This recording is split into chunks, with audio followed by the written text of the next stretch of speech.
Auzubillahiminash-shaytanir-rajim. Bismillahir-rahmanir-rahim.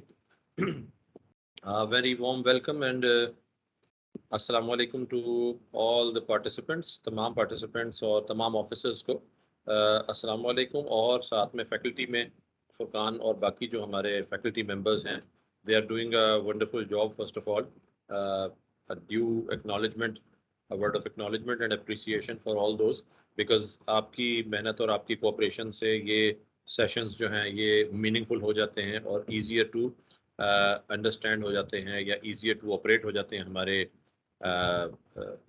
Officers के लिए. So thanks to all of you. और जो ऑफिसर्स मुझे ज्वाइन कर चुके हैं तमाम से इस केस के हवाले से पहले बात करेंगे, बिकॉज लास्ट वीक में हमने तकरीबन कोशिश की कि हम रिव्यू करते रहें साथ साथ जो काम हम कर रहे थे. इस दफ़ा मैंने थोड़ा सा रिव्यू के ऊपर भी साथ साथ स्ट्रेस रखा है कि हम हर अगले दिन में पिछले दिनों में जो कर रहे होते हैं उसको रिव्यू कर रहे होते हैं. आज हम थोड़ा सा इसको चेंज करते हुए इस केस के ऊपर बात करने से गुफ्तगू का आगाज़ करेंगे, इस केस पे बात करके, ताकि हमें एक आइडिया हो सके कि आप में से कौन से ऑफिसर्स हैं जिन्होंने इसको जो है वो देखा, इसको कुछ इसके हवाले से कुछ सोचा है और उन्होंने कुछ अपना प्लान जो है वो मुरतब किया है कि ऐसी सिचुएशन जो है उसमें अगर दे फाइंड देमसेल्व्स इन, और स्पेशली एज अ कमांडर, तो वो क्या करेंगे.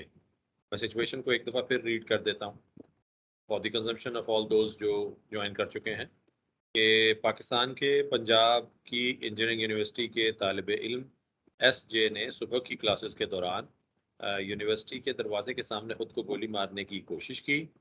एक प्रोफेसर ने इसे पिस्तौल के साथ देखा और फौरी तौर पर 15 इमरजेंसी पुलिस को फ़ोन किया, जो जाए वकुआ पर पहुंची. जाए वकुआ से मुंसलिक मरकजी सड़क पर बहुत से तलबा और दीगर राहगीर थे. पुलिस को SJ के साथी तालिब इल्मों से पहली मालूमात ये मिली कि इसे इसके असातिज़ा ने तंग किया है. पुलिस ने पहले तालिब इल्म के वालिद को तलब किया. SJ के वालिद ने पुलिस को बताया कि इसने 2 दिन पहले यूनिवर्सिटी इंतज़ामिया से बात की, जिन्होंने इसे बताया कि इसके बेटे की पढ़ाई में कोई मसला नहीं है. उन्होंने इसे ये भी कहा कि SJ को घर जाना चाहिए और पढ़ाई से वक्फा लेना चाहिए. तालिब इल्म ने जब पुलिस को देखा तो वो चीख पुकार पर उतर आया और गोली चलाने की धमकियां देने लगा. वो अपनी पिस्तौल भी जोर से लहरा रहा था. ये सिचुएशन है जनाब, और इसमें हमने तमाम अफसर्स को ये कहा था कि आप अज्यूम करें कि आप कमांडर है इस सिचुएशन पे. जो पुलिस टीम पहुंची है, आप उसका इंचार्ज अपने आप को तसव्वुर कर सकते हैं, या आप अपने उस इलाके का SHO अपने आप को तसव्वुर कर सकते हैं कि आप उस इलाके में बतौर SHO ड्यूटी कर रही हैं. आपको ये पता चलता है तो आप फौरी तौर पर, ज़ाहिर है ऐसी सिचुएशन पे SHO को मौके पे रश करना होता है, तो आप मौके पे पहुंचती हैं और आप ये सारी सिचुएशन देखती हैं. So what would be your line of action as an incident commander, on scene commander आप हैं, आप इस सिचुएशन को कैसे डील करेंगे? तो एनी वॉलंटियर फर्स्ट, कि कोई पहले खुद बताना चाहता है कि अगर ऐसी सिचुएशन हो तो आप उसे किस तरह डील करेंगे? अगर अमीना इस सिचुएशन में इंचार्ज हैं, इंसिडेंट की कमांडर हैं, तो ये सिचुएशन चूंकि कभी भी आपके साथ भी आ सकती है, किसी के साथ भी आ सकती है, पुलिस ऑफिसर के साथ, कि आपको इस सिचुएशन से डील करना पड़े बतौर पुलिस ऑफिसर, बतौर मौके के कमांडर के. तो how would you interact, how would you respond to this situation? What will be your plan? आपका क्या प्लान होगा, कैसे रिस्पॉन्ड करेंगी? कोई 1 या 2 या 3 स्टेप्स भी आप बता दें कि जी सबसे पहले मैं ये काम करूंगी, या सबसे मुझे इम्पोर्टेंट ये काम करना लगता है ऐसे में. सर, जो आपने सिचुएशन बताई, ठीक है, उसमें मैं कोशिश करूंगी जो तालिब इल्म है, सबसे पहले जो है वो कोशिश करूंगी कि उससे बात करूं, ठीक है, यस. तो बात कर उसका मसला समझने की कोशिश करूं और सबसे पहले जो है उसका पिस्टल जो है उसको कवर करने की कोशिश करूंगी कि उससे आया से कोई मतलब खुद को कोई के मतलब मारने वाली गोली वगैरह, तो मैं यही कोशिश करूंगी कि उसको मतलब पहले समझाने की कि वो मेरी बात समझ जाए और वो अपना पिस्टल जो है मतलब हमारे हवाले कर दे. बेहतरीन, बेहतरीन, बिल्कुल, वेरी गुड. बहुत अच्छी स्ट्रेटजी है. 3 बातें आपने कही. पहली कि उसके मसले को समझने की कोशिश करेंगी, दूसरा उससे बातचीत करेंगी और उसे समझाएंगी, यानी कन्विंस करने की कोशिश करेंगी, और तीसरा डिसआर्म करने की, यानी उसके पिस्टल को काबू करने की या उसका पिस्टल टेक ओवर करने की कोशिश करेंगी. बहुत अच्छे पॉइंट्स हैं, बिल्कुल वैलिड पॉइंट्स हैं। किसी और पार्टिसिपेंट के पास कोई और पॉइंट हो इससे हटके या इसके अलावा, या इसमें कुछ ऐड करना चाहती हैं? इवन फैकल्टी में से कोई इसमें कुछ ऐड करना चाहें, या पार्टिसिपेंट्स में से कोई ऐड करना चाहें, शुमाइला, शबाना, जितने भी पार्टिसिपेंट्स हैं, ये तमाम रेगुलरली इसमें पार्टिसिपेट करते हैं, तो आप इस पे जरूर बताएं। जी, किसी ने हैंड रेज किया, शबाना अच्छा जी। सर, WCPC इंचार्ज साबा। सर ये जो असला है ये यूनिवर्सिटी में कैसे आया, पहले तो इसकी मालूम करें। Good question. और उस्ताद ने तालिब इल्म को क्या तंग किया, क्या वजह थी? या तो प्रोफेसर ने तंग किया उसको, वो वजह मालूम की जाएगी। इर्द गिर्द के जो लोग हैं उनसे मालूम किया जाएगा। तालिब इल्म का जो मोबाइल है उसकी CDR निकलवाई जाएगी। तालिब इल्म का मेडिकल भी कराया जाएगा, क्योंकि क्या पता दिमागी तौर पे वो अपसेट हुआ हो या ज़्यादा पढ़ाई का उसके ऊपर डिप्रेशन हो, ठीक वो है, खुद अच्छे को गोली पॉइंट्स। मार वजह उसकी मालूम की जाएगी कि भाई क्या वजह है जिस जिस वजह से वो अपने आप को गोली मार रहा है, और ये असला यूनिवर्सिटी में पहुंचा कैसे, किस तरह से आया। ओके, गुड क्वेश्चंस, बिल्कुल रेलेवेंट बाकी क्वेश्चंस जाए हैं। वो कैसे रहने वाले के बयान जो जो इर्द गिर्द हैं, जो उसका रूममेट है या जो उसके वालिदैन हैं, जो उससे कंसर्न लोग हैं, उनसे मालूमात की जाएगी कि ये क्या मसला था, क्या नहीं था। वो तो ज़्यादा बेहतर वो लोग बताएंगे। बिल्कुल ठीक, और तालिब मुनासिब इल्म बात। का माइंड डिस्टर्ब किस तरह से था, उससे भी मालूम किया जाएगा कि भाई क्या प्रोफेसर तंग कर रहा था, या कोई और लेडीज का मसला था, या पैसे की कोई कमी थी, कोई और मसला था, या गुड कोई और मतलब और मसले थे। जी, गुड, तो आपका लेडीज का भी कोई फोकस जो मसला है, हो सकता है, या जी हाँ, फिर जी हाँ, जी हाँ। पैसों की कमी की भी वजह हो सकती है कि वालिदैन ना दे रहे हों, तो इसलिए वो डिसाइड हुआ हो, या कोई नशे का कोई मसला ना हो। ये सारे कुछ मालूमात की जाएंगी, उसके बाद एक ऑफिसर जो है कामयाब होगा इस केस में। बिल्कुल, बहुत अच्छा। आपका फोकस जो है वो रीजन जानने पर है कि क्या वजह हुई जो उसने ये कदम उठाया, क्या वजह हुई जो उसने ये कदम उठाया, उसके दोस्त अहबाब से मालूम करना, प्रोफेसर से मालूम करना, उसके कॉल रिकॉर्ड से मालूम करना, उसकी इर्द गिर्द के लोगों से मालूम करना, उसने ये कदम क्यों उठाया, उसको जानना आपका फोकस है। यानी कि आपका फोकस उस रीजन की तरफ है, बिल्कुल, कि क्यों उसने ये कदम उठाया। दूसरा हैंड रेज किया है शबाना ने। आपके क्या पॉइंट्स है शबाना? सर, सबसे पहले तो जैसे कि अमीना ने बताया उसी को फ़ोकस करेंगे हम। सबसे पहले जो है उनको अच्छे से काउंसलिंग करेंगे, मोटिवेट करेंगे, और किसी न किसी तरह जो ऑब्जेक्ट उनके हाथ में है वो अपने पास कंट्रोल करने की कोशिश करेंगे। जब हम ऑब्जेक्ट अपने पास कंट्रोल कर लेंगे तो फर्दर जिस तरह से हम उससे काउंसलिंग अपनी जारी रखेंगे, ताकि वो अगले दूसरे किसी ऐसे स्टेप की तरफ ना जाए। और फर्दर जो हमारे ऑफिसर जो हमारे साथ कंसल्ट होंगे तो पीछे इन्वेस्टिगेशंस करते रहें, तो हमें अप टू डेट सिचुएशन पता चलती रहे, क्योंकि उसके फ्रेंड्स वगैरह, उसकी यूनिवर्सिटीज़ के फ्रेंड, उसके असातिज़ा और उसके फैमिली के और मेंबर्स हैं, उससे हम सारा सिनेरियो मालूम कर सकें, ताकि हमें जो है पहुँचने में आसानी रहे। लेकिन हम उस जो बंदा है उसको हम अकेले नहीं छोड़ सकते, हमें उसके साथ टच ही रहना है, काउंसलिंग उनसे कंटिन्यू करनी है, क्योंकि हम इसी बहाने उससे टाइम भी डिले कर सकते हैं और उसे प्रिवेंट भी कर सकते हैं, जब तक कि हम किसी सूटेबल नताइज पे नहीं पहुँचते।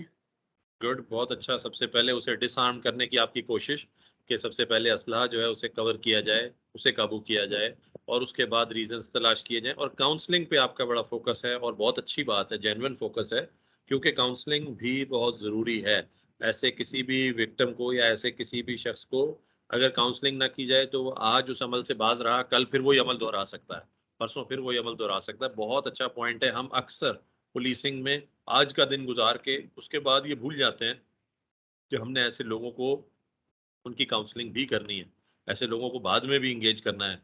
सायरा मेमन जी, सायरा आपने हैंड रेज किया है जी, बेटा बताएं आपका क्या माइंड है जी सायरा? सर, काउंसलिंग भी करनी है, साथ साथ में उसका एतमाद भी जीतना है। मेन चीज हमें उसके एतमाद को भी लेकर चलना है। सारी चीजें एतमाद में आएंगी, वो हमारे एतमाद में आ जाएगा, सब कुछ वो कर देगा हमारे लिए। हाँ, एक और बहुत अच्छा पॉइंट, कि आपने उसका कॉन्फिडेंस विन करना है, उसका ट्रस्ट विन करना है पहले। अगर आप कॉन्फिडेंस उसका विन करेंगे या उसका ट्रस्ट गेन करेंगे, जब ही फिर वो आपकी बात मानेगा। अगर आप पे ट्रस्ट ना हो सबसे पहले, तो फिर वो बात नहीं मानेगा। ये बात बड़ी अच्छी है। एक और पॉइंट यहाँ इसी यहाँ पर लिखा हुआ है कि यहाँ एक पॉइंट लिखा हुआ है जिसमें लिखा है कि वकुए से मुंसलिक मरकजी सड़क पर बहुत से तलबा और दीगर राहगीर थे। तो इस हवाले से जो पुलिस फोर्स वहां पहुंचती है उसे क्या करना चाहिए? वो एक रश वाला एरिया है, तो वहां पर पहुंचने वाले पुलिस ऑफिसर्स को क्या करना अच्छा। चाहिए, इस हवाले से पहले काइंडली आपने हैंड रेज करना है, फिर बात करनी है, क्योंकि हम चाहेंगे कि सबको मौका दें, सबको मौका मिलना चाहिए। तो हैंड रेज करेंगे। जी रिजवाना, रिजवाना कुछ कहना चाह रही है। अस्सलाम वालेकुम सर। बस हम सर इसमें मैं ये कहना चाहूँगी, सबसे पहले हम वहाँ पर जो स्टूडेंट्स हैं और जो पब्लिक है, हम उनको भी दूर हटने का ऐलान करेंगे। ऐसा ना हो कि वो अचानक से फायर कर दे और किसी को भी लग सकती है। सबसे पहले हम ये करेंगे, फिर अपना भी हम बचाव करेंगे और फिर हम उसके साथ काउंसलिंग करेंगे। अगर फर्स्ट ऑफ ऑल हम काउंसलिंग करने लग जाते हैं, वो पहले ही वो बंदा पुलिस को देखकर चीख रहा है और वो मतलब गुस्से में आ गया है, जैसा कि इसमें लिखा हुआ है, ऐसा ना हो कि वो पुलिस की जान भी फायर कर दे। ये भी पॉसिबल है कि हम खुद को भी बचाएँगे और हम अवाम को भी वहाँ से हटाएँगे और फिर हम उसके साथ हम काउंसलिंग करेंगे। मेरा ऐसा आइडिया है और उसको मतलब पूरे मतलब एतमाद में लेने की कोशिश करके कि हम आपका ये मैटर सॉल्व करेंगे, आप हम पे ट्रस्ट करें और यही चीज़। बहुत अच्छा पॉइंट है। बिल्कुल मैं यही बात आपसे कहना चाह रहा था, और ये बात आपने खुद बूझ ली कि अगर वहाँ इर्द गिर्द लोग मौजूद हैं, बता रहे हैं कि वहाँ रश है, वहाँ लोग भी हैं, वहाँ रास्ते में राहगीर भी हैं, तो पिस्टल का जो फायरिंग रेंज है, पिस्टल का जो कारगर रेंज, इफेक्टिव रेंज जिसे कहते हैं, 25 मीटर है। तो हमने कम से कम उससे ज्यादा फासले पे 30 मीटर के ऊपर कॉर्डन करवाना है, ताकि उससे बाहर बाहर लोग रहें। ऐसा ना हो कि ये गलती से या जज्बात में गोली चलाए तो किसी को गोली लग जाए और किसी का जानी नुकसान हो जाए। जी एक और हैंड रेज हुआ इसमें, शुमाइला। जी शुमाइला, आपका क्या ख्याल है? अस्सलाम वालेकुम सर। अच्छा। सर मैं सबसे पहले अगर 15 पे हमें इत्तला मौसूल हुई है 15 पर, तो हम अगर वहाँ पे पहुँचते हैं तो सबसे पहले मैं अपनी एक टीम बनाऊँगी। एक टीम बनाने के बाद उसको हम जो है उस पूरी यूनिवर्सिटी को हम गार्डन करेंगे। तो इसलिए ज़रूरी है कि सर एक तो असला लेकर एक तालिब इल्म अंदर आया है। मे बी पॉसिबल है कि हम हमारे दिमाग में ये होना चाहिए कि मे बी ये कोई ग्रुप भी हो सकता है, कोई और भी शख्स हो सकता है जिसके पास कोई वेपन हो या कुछ हो। ये सोचते ही बंदे को पूरा हम लोग क्राइम सीन को अपना पूरा कवर करेंगे। उसके बाद सर उसके बाद कोई अगर एक टीम का मेंबर हम ऐसा बनाएँ जो जाके सबसे पहले मसले को कवर करे, केस की हसासियत को समझे। अब वो इस केस में है कि वो लहरा रहा है यानी वो इस बात पे आमादा है कि मैं खुद को मारूँगा, ज़हनी तौर पे वो तैयार है। और वो जो लोग हैं, जो सब हैं वहाँ पे मौजूद, तो वो उनको भी डरा रहा है, खौफज़दा कर रहा है अपने वेपन से। कि हो सकता है कि उनको भी वो गोली लग सकती है।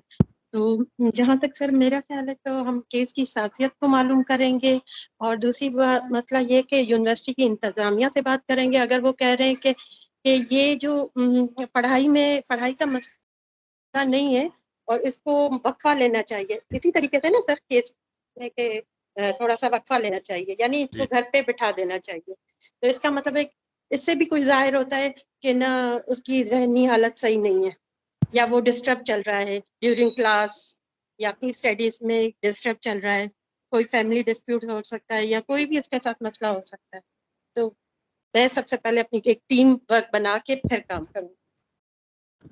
बहुत अच्छा पॉइंट आपने कहा, बड़ा यूनिक सोचा कि जो शख्स है अगर उसके पास वेपन है, एक स्टूडेंट के पास, मुमकिन है ये ग्रुप हो, मुमकिन है इनके पास और भी वेपन्स हो, मुमकिन है इनके और भी कोई प्लान्स हों, और ये शख्स जो है सामने आया, पीछे इसके और साथी भी हों, तो कॉर्डन करके और पूरा सर्च करना पड़ेगा कि वेपन्स और कहाँ कहाँ हो सकते हैं, इसके और कौन कौन से साथियों के पास हो सकते हैं।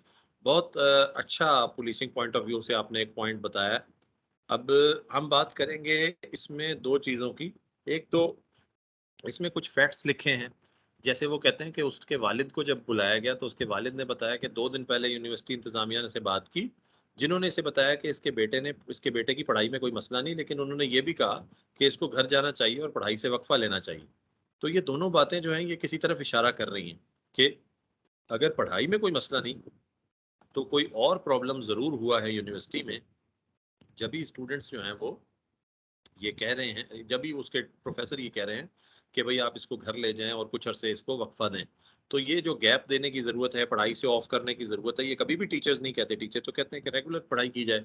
तो कोई ना कोई इशू हुआ है, लेकिन वो इशू प्रोफेसर्स बता नहीं रहे। और ये बात जो शुरू में है कि साथी तालिब इल्मों से मालूमात मिली कि असातिज़ा ने तंग किया है, तो इस हवाले से बिल्कुल इंक्वायरी करने की ज़रूरत है। इस हवाले से इंक्वायरी में क्या कदम उठाने चाहिए? रहमत अब्बासी हमारे साथ हैं। रहमत, आप हमें सुन रही हैं? जी सर, अस्सलाम वालेकुम। वालेकुम सलाम। आपका क्या ख्याल है कि इस हवाले से हमें क्या करना चाहिए? हाँ सर, मेरा ये ख्याल है कि जब वो उस्ताद बता रहा है कि इसको कुछ रेस्ट करने की जरूरत है और उसके फादर को बताया कि इसको हो सकता है इसको ज़हनी कोई परेशानी हो गई हो और वो खुद को समझ नहीं रहा, वो कोई इतना टेंशन हो गया है जो वो खुदकशी करने के लिए तैयार हो गया है। तो मुझे ये समझ में आ रहा है कि ये इसका थोड़ा सा ज़हन जो है ना सही नहीं था, ज़हन परेशान है। बिल्कुल ठीक है, बिल्कुल। इसके इसके लिए जो है वो हमें उनके टीचर्स के साथ मीटिंग करनी पड़ेगी और उनके साथ बैठकर तफसील से बात करनी पड़ेगी कि आखिर कौन सा ऐसा मसला हो गया जिसकी वजह से ये वेपन उठा लिया इसने, और उस पे ये इस कदर संगीन कदम उठाने पे तुल गया है कि ये जो है वो अपने आप को भी मारने की धमकी दे रहा है, गोली चलाने की भी धमकी दे रहा है। ये बहुत संगीन अमल है, ये बहुत खतरनाक अमल है। जी सर। इस हवाले से जी सर, हमें ये पहले जानने की तो हम कोशिश करनी उसको कवर तो कर लें, पहले तो उसकी बात करें। सुने कि वो बिल्कुल क्या कहना चाहता है, उसकी बातें वो तो खुद बातें करता होगा ना कि ये मैं खुदकशी कर रहा हूँ, मैं खुद यस, को मार रहा हूँ, ज़हर किस वजह से मार रहा हूँ, क्यों मार रहा हूँ, वो तो खुद ही बात कर लेगा। तो उससे कुछ समझने की बात है कि ये भाई ज़हनी तो मरीज हो गया है, लेकिन ये क्या कहना चाहता है उसको कवर कर ले पहले हम, फिर बाद में जो ना उसे उस्ताद से मीटिंग कर लेंगे, वो तो बाद की बात है ना सर। बिल्कुल ऐसा ही है। बिल्कुल, हम ये अभी उस बात पर पहुंच चुके हैं। पहली बातें तो हो गई कि हमने उसकी जी काउंसलिंग सर। करनी है। अच्छा, अगर आप जी ऐसी सर। सिचुएशन पे, अच्छा मैं अपने ऑफिसर से तमाम से एक सवाल पूछता हूँ, आपने हैंड रेज करना है इसके जवाब में। जिसको इसका जवाब जो भी इसके जवाब देना चाहता है वो हैंड रेज करेगा। मैं ये जी कहता हूँ सर। कि अगर आप ऐसे मौके पे पहुंचती हैं और आप जी सर। पहुंचने के बाद उस स्टूडेंट से अभी आप भले माइक अपना क्लोज कर सकती हैं। तो अगर आप ऐसे मौके पे कोई भी ऑफिसर पहुंचते हैं, वो पहुंचने के बाद अब जब इस स्टूडेंट से बातचीत करनी है, अभी आपने कॉर्डन कर दिया, लोगों को दूर कर दिया, अब आप बतौर कमांडर वहां मौजूद हैं और आपको स्टूडेंट से बातचीत करनी है। आप क्या गुफ्तगू करेंगी, किस तरह गुफ्तगू करेंगे? हाँ सर, उसको तो पहले तो उसके सामने जब हम आएंगे तो उसको ज़हनी तरीके से उसे समझेंगे कि ये क्या कहना चाहता है और आराम से उससे बातें करते रहते। और जो टीम हमारी होगी, जो टीम हमारे साथ होगी, वो भी उसको वो कहेंगे कि भाई एक तो बंदा इधर से हो जाए पीछे से, एक आगे से उससे जो कमांडर होगा वो आगे से उससे बातें करते करते आएगा, तो वो समझ में आ जाएगा कि ये कहना क्या चाहता है। ठीक है। और कोई हैंड रेज किया है? शबाना ने। जी शबाना। सर, हम डायरेक्ट मुद्दे की बात उससे नहीं करेंगे। पहले उससे हाल अहवाल पूछेंगे, सुकून तसल्ली से उसे पूछेंगे, यहाँ वहाँ की बातों में लगाएंगे। जब उसका मूड आहिस्ता आहिस्ता आहिस्ता सेट हो जाएगा तो हम काउंसलिंग में यही करेंगे कि पहले तो काउंसलिंग का सर मीन्स ये कि हम जो है उसको अपना दोस्त बना लें। जब हमारा अपने आप को जब हमें अपना दोस्त समझेगा तो वो हमसे बात शेयर करेगा। बहुत अच्छा, बहुत अच्छा, बहुत अच्छा। अच्छा पॉइंट दिया आपने। कुछ और कहना चाहती हैं इस हवाले से? नहीं सर, फिर बातों बातों में वो खुद अपने आप ही जो है ना वो सारा कुछ खुद ही कहानी बता देगा, हमें कुछ पूछने की जरूरत ही नहीं होगी। जब हम उसके दोस्त बन जाएंगे, मजाक भी करेंगे, बीच में जोक्स भी डालेंगे, सब कुछ करते रहेंगे, तो वो अपने आप ही खुलता ही चला जाएगा और सारा कुछ बताता ही चला जाएगा। कुछ अपने वाकयात बताएंगे, कुछ उनसे सुनेंगे तो वो अपने आप ही बता देगा। Thank you sir. बहुत अच्छा, बहुत जबरदस्त। आपने जो बात की है ना, ये बात ये बता रही है कि आप इस सिचुएशन के अंदर अपने ऊपर कंट्रोल रख के, अपने आप को कूल एंड काम रख के और एक दोस्ताना माहौल क्रिएट करने की कोशिश करेंगे। और यही दोस्ताना माहौल जो है ये बहुत फायदा देता है। क्योंकि आपको सबसे पहले उसका ट्रस्ट गेन करना है। जब आप दोस्ताना माहौल कायम करने की कोशिश करेंगे, दोस्ताना तर्ज अमल इख्तियार करेंगे, फ्रेंडली इन्वायरमेंट क्रिएट करेंगे, फ्रेंडली कम्युनिकेशन में गपशप करेंगे, आप बिल्कुल यकीनन इसके बाद के नज़दीक हो जाएंगे कि आप उसका ट्रस्ट विन कर लें। और एक दफ़ा आपने उसका ट्रस्ट विन कर लिया, उसका कॉन्फिडेंस विन कर लिया, तो फिर वो आपसे सारी बात खुलकर कर सकता है। फिर वो आपको अपना मसला भी बता सकता है, फिर वो इससे रिलेटेड क्या क्या इश्यूज हैं वो भी बता सकता है, यहाँ तक कि ये भी बता सकता है कि वेपन कहाँ से आया, किससे लिया, तमाम बातें आपसे शेयर कर सकता है वंस अगर आपको अपना दोस्त समझने लग जाए। बहुत अच्छा पॉइंट। और मैं तमाम पार्टिसिपेंट्स को अप्रिशिएट करूंगा कि आप सब ने हमने जो अब तक बातें की पिछले पूरे हफ्ते में, कहीं ना कहीं आपने उनको यूज कर लिया। तकरीबन तमाम चीज़ों को ही कहीं ना कहीं यूज कर लिया गया। टाइम लेने की भी बात हो गई, पेशेंस की भी बात हो गई, बातचीत करके वक्त थोड़ा सा गुजारने की भी बात हो गई, जज्बात के कम करने की भी बात हो गई, ठीक है, और उसको उसका मसला समझने की कोशिश करने की भी बातचीत हो गई, नेगोशिएशंस की भी बात हो गई, इंक्वायरी की भी बात हो गई। बहुत सारी आपने अच्छे पॉइंट्स दिए मेरे नज़दीक। फुरकान ने शायद हैंड रेज किया है। जी फुरकान। सर सारी बातें हो गई and we got to know about lots of techniques and tricks and tools crisis negotiation, handling crisis negotiation, वो बात ठीक है। अच्छा एक बात आई हैव अ क्वेश्चन, वो ये कि इस सारी सिचुएशन को हैंडल करने के लिए आपका ड्रेस कोड कितना मैटर करता है? If you are there in a uniform तो कितना इफेक्टिव होता है, और आप सिविलियन ड्रेस में हैं तो कितना इफेक्टिव होता है in terms of our common message? बहुत अच्छा पॉइंट आपने कहा है। दुनिया भर में जो निगोशिएटर है उसको निगोशिएटर जो है उसको यूजुअली ड्रेसअप किया जाता है सीवीज में। उनको यूनिफॉर्म ड्रेस नहीं किया जाता। लेकिन हम यहाँ ऑन सीन कमांडर के तौर पर जा रहे थे क्योंकि हम सीनियर मोस्ट थे और हमारे पास क्योंकि ये अचानक क्राइसिस बिल्ड हुआ है और इसे जल्द से जल्द डिफ्यूज भी करना है, ये बहुत लंबा ऑनगोइंग क्राइसिस नहीं था। तो इसमें जो कमांडर है वही निगोशिएशन स्टार्ट कर रहा है। और मैंने जो अजम्पशन की थी वो ये कि इलाके की एसएचओ हैं, हमारी ये जो ऑफिसर्स हैं ये इलाके में एसएचओ हैं। तो एसएचओ दिन के यूनिवर्सिटी के टाइम के अंदर सुबह क्लासेस के दौरान यानी मॉर्निंग आवर्स में, वर्किंग आवर्स में यूनिफॉर्म में होते हैं। तो वो फॉरेन यूनिफॉर्म में ही पहुंचेंगे, मोस्ट लाइकली यही सिचुएशन है, क्योंकि अभी उन्हें नहीं पता कि वहां पर क्या करना है, निगोशिएट करना है। वो यूनिफॉर्म में पहुंचेंगे। अगर वो यूनिफॉर्म में पहुंचते हैं तो यूनिफॉर्म में बातचीत करने में कोई हर्ज नहीं है। लेकिन अगर प्लान के साथ जा रहे हैं, उन्हें पता चल गया है पहले से कि निगोशिएशंस के लिए जाना है, निगोशिएट करना है, कोई क्राइसिस सिचुएशन ऐसी है जिसमें किसी से इंगेज करना है, वहां अगर सीवीज में चले जाया जाए तो होता ही है कि यूनिफॉर्म का बहुत से लोगों में फियर होता है, यूनिफॉर्म का बहुत से लोगों में झिझक होता है। वो जो झिझक है, वो जो हेजिटेशन है या फियर, जो स्केयर या जो अफ्रेड होते हैं लोग, अगर वो चीज बीच में आ जाए यूनिफॉर्म की वजह से, तो हमें उसको अवॉइड करने के लिए हम बिल्कुल बगैर यूनिफॉर्म के जा सकते हैं जब हमें पता हो कि हम नेगोशिएट करने जा रहे हैं। लेकिन यहाँ जो सिचुएशन है वो तो एक अचानक इरप्ट होने वाली सिचुएशन है। एक एसएचओ यकीनन अपने एरिया में सुबह बैंक्स को चेक कर रहा होता है, स्कूल्स की सिक्योरिटी को चेक कर रहा होता है, एरिया में पेट्रोलिंग कर रहा होता है, अचानक उसे पता चलता है तो ही और she would rush to the situation. तो वो जब रश करते हैं सिचुएशन पे तो उस वक्त they don't get the time to change. लेकिन ये कि अदरवाइज अगर पता चलता है और आप कहीं अपने थाने पे मौजूद हैं और आपके पास एक मोमेंट है, एक मिनट है, तो यू शुड चेंज। और ये प्रेफरेबल होता है कि जो निगोशिएटर हो, ऑन सीन कमांडर को तो यूनिफॉर्म में ही होना चाहिए क्योंकि उसे कमांड देनी है सबको। कमांड करने के लिए uniform with ranks matter a lot. लेकिन अदरवाइज जो निगोशिएशन है वो स्टैंडर्ड जो होती है वो सीवीज में की जाती है।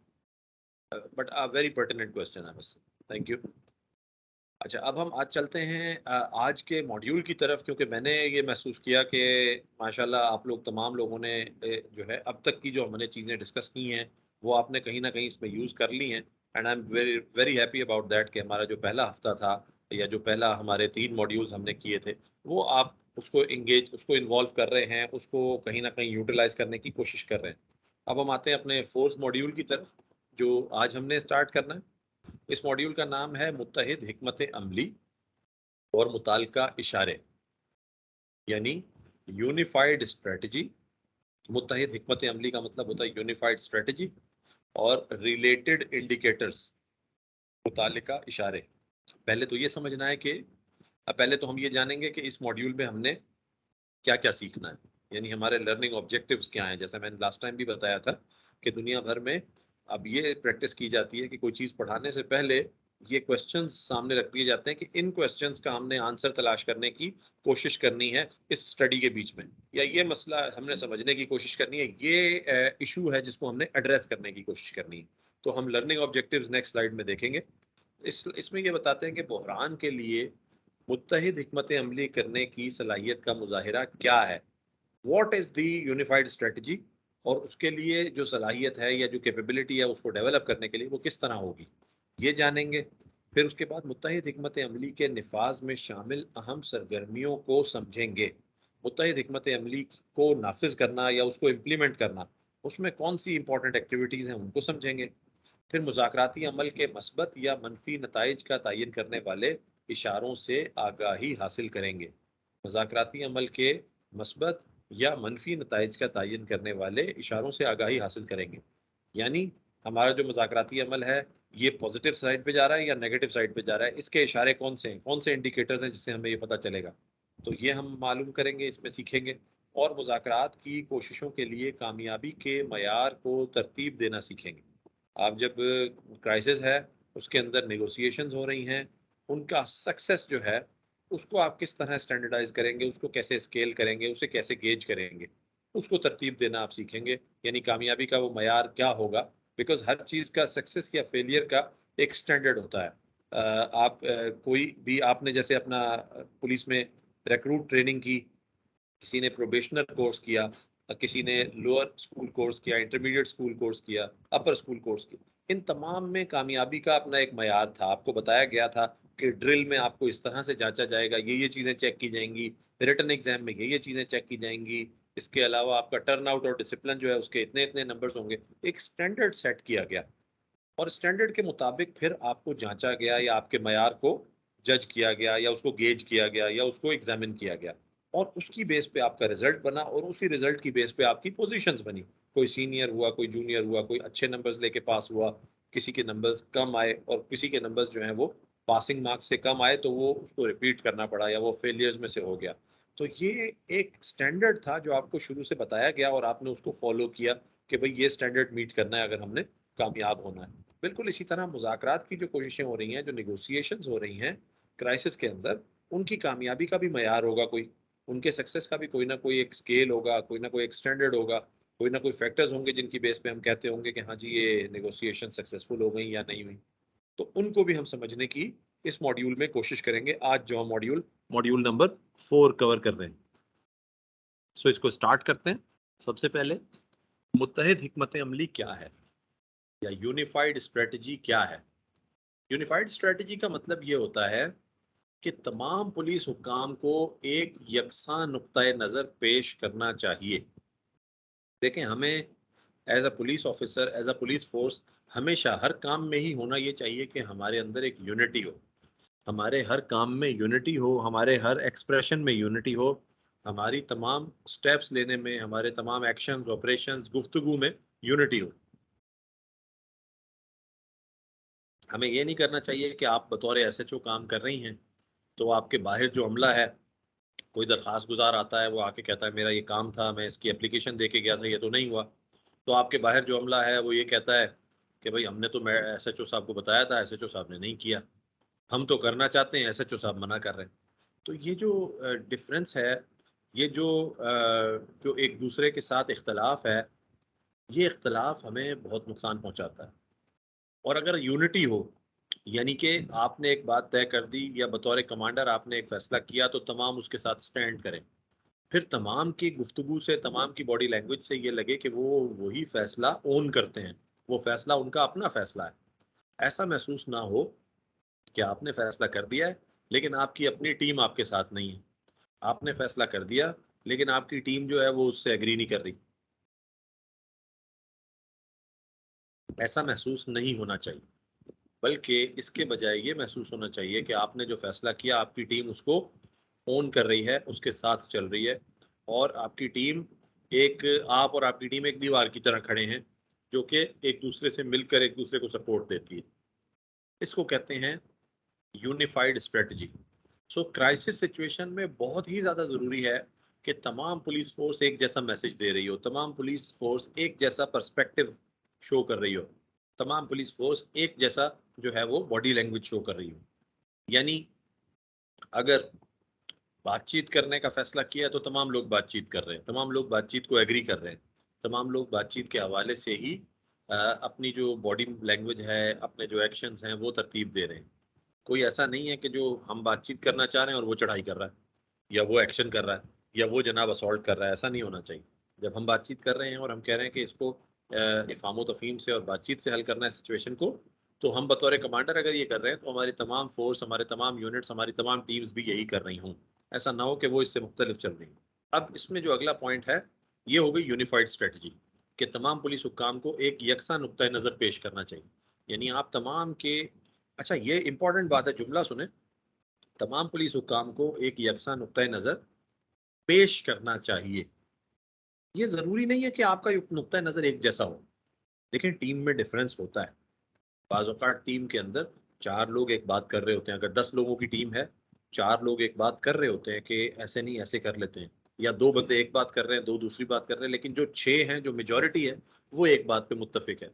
तो जो मेजॉरिटी की राय है उस पर अमल करना चाहिए, किया जाएगा। कमांडर डिसीजन लेगा तो भी मेजॉरिटी की बेस पे लेना चाहिए उसे, या बाज़ औक़ात को बहुत ही स्ट्रिक्ट और बहुत ही कानून के खिलाफ डिसीजन हो तो वो नहीं लेता, वरना मेजॉरिटी की बेस पे डिसीजन लेना हमेशा बेहतर होता है। तो अब वो जब मेजॉरिटी का डिसीजन हो गया तो बाकी जो लोग डिफरेंस रखते थे वो भले डिफरेंस अपने माइंड में, अपने दिल में रखें, अपनी ओपिनियन को चेंज ना करें, उनकी मर्जी है, लेकिन पेश यही करना है कि हम सबका नुक्ता नजर एक जैसा है। सामने वाले को यही मैसेज जाना चाहिए कि हमारा नुक्ता नजर एक सा। आप ये बताइए कि एक घर में रहने वाले अगर घर के बाहर निकलकर एक दूसरे के खिलाफ बात करें कि यार मैं तो ये कह रहा था लेकिन उसने ये नहीं किया, या उसने ये कर दिया लेकिन देखो ये कितना गलत किया। एक घर के अंदर रहने वाले एक घर से बाहर निकल के ये बात करें तो बाहर क्या मैसेज जाएगा, उस घर के बारे में लोग क्या सोचेंगे, उस फैमिली के बारे में लोग क्या सोचेंगे। पुलिस फोर्स भी एक फैमिली की तरह है, हमें इसी तरह बिहेव करना चाहिए कि हम आपस में डिफरेंस भले रखते हो, लेकिन किसी के सामने उस डिफरेंस का इजहार इस तरह से नहीं होना चाहिए कि हम उनको ये मैसेज कन्वे कर रहे हो कि हमारे दरमियान डिफरेंस है। ये तो एक क्लासरूम एनवायरनमेंट है, ये एक ट्रेनिंग एनवायरनमेंट है, इसके अंदर आप खुल के अपने ख्यालात का भी इजहार कर सकते हैं। मैं जो बात बता रहा हूँ उससे डिफरेंस हो तो आप कह सकते हैं, अपनी कमांड से आपको डिफरेंस हो तो आप कह सकते हैं, आपको हमारे जो वेज ऑफ वर्किंग हैं, पुलिस कमांड के जो अंदाज हैं, या आपके सबॉर्डिनेट्स के जो तरीक़ेकार हैं, उनसे कोई इख्तलाफ हो, आप ट्रेनिंग एनवायरनमेंट में बिल्कुल खुल के उसका इजहार कर सकते हैं, बिल्कुल ओपनली और कैंडिडली आप वो बात कर सकते हैं, उसमें कोई किसी को तामुल नहीं है, कोई हर्ज नहीं है। लेकिन दूसरी तरफ अगर आप फील्ड में हो और किसी इंपॉर्टेंट ऑपरेशन में हो, किसी इंपॉर्टेंट क्राइसिस सिचुएशन में हो, कोई बड़ा इंसिडेंट हो गया, खुदा ना खास्ता तकरीबकारी हो गई, दहशतगर्दी हो गई, बड़ा बड़ा क्राइम हो गया, वहां पर अगर ये देखने और सुनने को मिल रहा हो कि जनाब फोर्स का एक कमांडर कुछ और कह रहा है, दूसरा कुछ और कह रहा है, जूनियर कुछ और कह रहा है, सीनियर कुछ और कह रहा है, या फ्रंट पे जो टीम है वो कुछ और कह रही है, बैक की टीम कुछ और, ये तो बहुत ही अनफॉर्चुनेट सिचुएशन होगी, बड़ी बदकिस्मती होगी अगर ऐसी सिचुएशन सामने आएगी, क्योंकि इससे तो नताइज तबाह हो जाएंगे, इससे तो हम खुद अपना वकार खो देंगे। तो हमें ऐसा नहीं करना। यही मैसेज सबसे पहले जुमले में दिया जा रहा है। मुत्तहिद हिकमत अमली क्या है? तमाम पुलिस हुक्काम को एक यकसा नुक्ता नज़र पेश करना चाहिए, यही मुत्तहिद हिकमत अमली है, यही यूनिफाइड स्ट्रेटजी है। मजीद इसकी तफसीलात में क्या है कि मुज़ाकरात कार के लबो लहजे और हिकमत अमली पर मबनी अमले को एक ही पैगाम देना चाहिए। यानी जो निगोशिएटर जो गुफ्तगू कर रहा है उसकी गुफ्तगू को, और जो टेक्टिकल टीम है, जो असॉल्ट टीम है, स्वाट टीम है, या ऑपरेशनल टीम है, QRF टीम है, उसकी जो मूवमेंट है, नेगोशिएटर की गुफ्तगू और जो आपकी असॉल्ट टीम या टैक्टिकल टीम है उसकी मूवमेंट, वो एक ही मैसेज दें, वो एक जैसा पैगाम दें, उसको देखकर लगे उसको देखकर लगे कि वो एक ही पैगाम देना चाहते हैं, यानी उनके पैगाम में फर्क ना हो। मिसाल के तौर पे जब निगोशिएटर जो है वो बात कर रहा है मेगाफोन के ऊपर, टेलीफोन पे दू बदू किसी से बात कर रहा है, अब जैसे आपने अभी थोड़ी देर पहले कहा कि हम उससे बात करेंगे और हम उसकी बात को सुनेंगे, और फिर वो मैंने मजीद अगर तफसीलात में जाएं तो जुमले इस तरह के कि भाई आप ठीक है, आप परेशान हो, हमें समझ में आ रही है, आप हमें अपनी परेशानी की वजह बताएं, हम उसको हल करने की कोशिश करते हैं। देखें, आपको कोई कुछ नहीं कह रहा, आप परेशान हैं, हम सब परेशानी से गुजरे, जिंदगी में परेशान हर कोई हो जाता है, आप हमें बताएं। आप एक तरफ उसका एतमाद जीतने की कोशिश कर रहे हैं उस स्टूडेंट की, आप उसे कह रहे हैं हम भी स्टूडेंट थे, हमें भी परेशानियां हो जाती थी, आप हमें बताओ, हम भी आपके फेज से गुजरे हुए हैं, हम शायद आपकी मदद कर सकें। एक तरफ आप बातचीत कर रहे हैं, फ्रेंडली इन्वायरमेंट में बात कर रहे हैं, जैसा कि हमारी एक पार्टिसिपेंट ने कहा कि फ्रेंडली इन्वायरमेंट में बात करेंगे, उसको ऐसा महसूस कराएंगे कि हम उसके दोस्त हैं, तब वो हमसे खुल के बात करे। एक तरफ ये दोस्ताना बात हो रही है और दूसरी तरफ जनाब पीछे से वेपन कॉक करने की आवाज आ रही है, कट कट को वेपन लोड कर रहे हैं, बुलेट प्रूफ जैकेट्स पहन रहे हैं, इधर उधर दौड़ रहे हैं कमांडोज बड़ी बड़ी राइफल्स उठा के। तो आप मुझे बताएं कि क्या ये दोनों चीजें मैच करेंगी? आप बातचीत कर रहे हैं, आप गुफ्तगू कर रहे हैं, आप मैसेज कन्वे कर रहे हैं कि भाई हम आपसे बातचीत करना चाहते हैं, कोई नुकसान नहीं पहुंचाना चाहते, हम तो आपका मसला सुन के समझ के उसे हल करना चाह रहे हैं, और पीछे जनाब आपकी 2 मोबाइलें पहुंचती हैं, उनसे दर दर करके एकदम जंप करके कमांडोज नीचे उतरते हैं और चारों तरफ फैल जाते हैं। तो ये मैसेज तो कुछ और ही जा रहा है। जो असॉल्ट टीम, जो आपकी टेक्टिकल टीम है, वो तो कुछ और ही मैसेज दे रही है। आपकी बातचीत किसी और सिमत में जा रही है, मशरिक की तरफ जा रही है, और उनकी मूवमेंट मगरिब की तरफ जा रही है। आप शुमाल में बात कर रहे हैं, वो जुनूब में मूव कर रहे हैं। ये नहीं होना चाहिए। होना ये चाहिए कि मुज़ाकरातकार अगर बात कर रहा है और वो कह रहा है कि बातचीत से मसला हल होगा और हम बातचीत करना चाहते हैं, कोई परेशान, तो फिर इस किस्म की मूवमेंट्स ना हो। इस किस्म की तेज और तुंद किस्म की मूवमेंट्स जो होंगी, या इस किस्म की एग्रेसिव मूवमेंट्स जो होंगी, वो सब्जेक्ट को परेशान कर देंगी, सब्जेक्ट को खतरे में डाल देंगी, उसको खतरे की घंटी बजाएंगी, और फिर वो कोई कदम भी उठा सकता है। सो इसका दूसरा जो जुमला है वो यही कह रहा है कि अगर हम गैर धमकी आमेज मुज़ाकरात कर रहे हैं या नॉन थ्रेटनिंग निगोशिएशंस कर रहे हैं, मतलब हम कोई थ्रेट नहीं दे रहे, उसे ये नहीं कह रहे कि भाई देखो तुम्हें बाद में गिरफ्तार कर लिया जाएगा, भाई देखो तुम वेपन इस्तेमाल कर रहे हो, ये वेपन अगर इलीगल हुआ तुम्हारे ऊपर केस हो जाएगा, देखो तुम यहाँ से जेल भी जा सकते हो, इस तरह की धमकियां हम नहीं दे रहे। हम तो प्यार मोहब्बत से उससे बात कर रहे हैं, हम तो गैर धमकी आमेज गुफ्तगू कर रहे हैं, हमारी गुफ्तगू में कोई धमकी नहीं है। तो उसके साथ अगर हमने साथ ही साथ ताकत का मुजाहरा शुरू कर दिया, साइमल्टेनियस डेमोस्ट्रेशन ऑफ फोर्स कर दी हमने, तो ये दोनों एक दूसरे को मुतजाद है, एक दूसरे के खिलाफ है, एक दूसरे के अपोजिट है। इनकी वजह से आपकी जो इस तरह से अचानक ताकत का मुजाहरा करने से बैक वक्त, तो आपकी जो गैर धमकी आमेज मुज़ाकरात हैं उनको नुकसान पहुंच जाता है। तो आपको वो नुकसान पहुंचने से बचाना है। फिर उसके बाद प्रेस को मुज़ाकरातकारों के साथ राब्ता कायम करना चाहिए ताकि मुतालिका फर्द की गैर इरादी इश्तियाल अंगेजी से बचा जा सके। यानी जो प्रेस है, जो मीडिया है, उसके लोगों को भी निगोशिएटर्स से ही बात करनी चाहिए, ताकि वो उन्हें बताएं कि भाई इस तरह की कोई बात ना करना, या इस तरह की कोई चीज़ मीडिया पर ना चलाना जिससे कोई ऐसा इंप्रेशन चला जाए और हमारा जो सब्जेक्ट है वो उससे कोई गलत राय कायम कर ले, गलत तासुर कायम कर ले, वो उससे मुश्तइल हो जाए, वो उससे गुस्से में आ जाए और गुस्से में आकर कोई गलत कदम उठा ले, क्योंकि उसकी जान भी खतरे में है, लोगों की जान भी खतरे में है, इसलिए मुहतात कदम उठाने की जरूरत है। ये मैसेज प्रेस को भी, मीडिया को भी होना चाहिए और दिया जाना चाहिए। हम जानते हैं, हम सब लोग जिन जिन को फील्ड में मीडिया से वास्ता पड़ा है, कम या ज्यादा हर एक को पड़ा है फील्ड में, आप लोगों को सबको पता है मीडिया को आसान नहीं है हैंडल करना।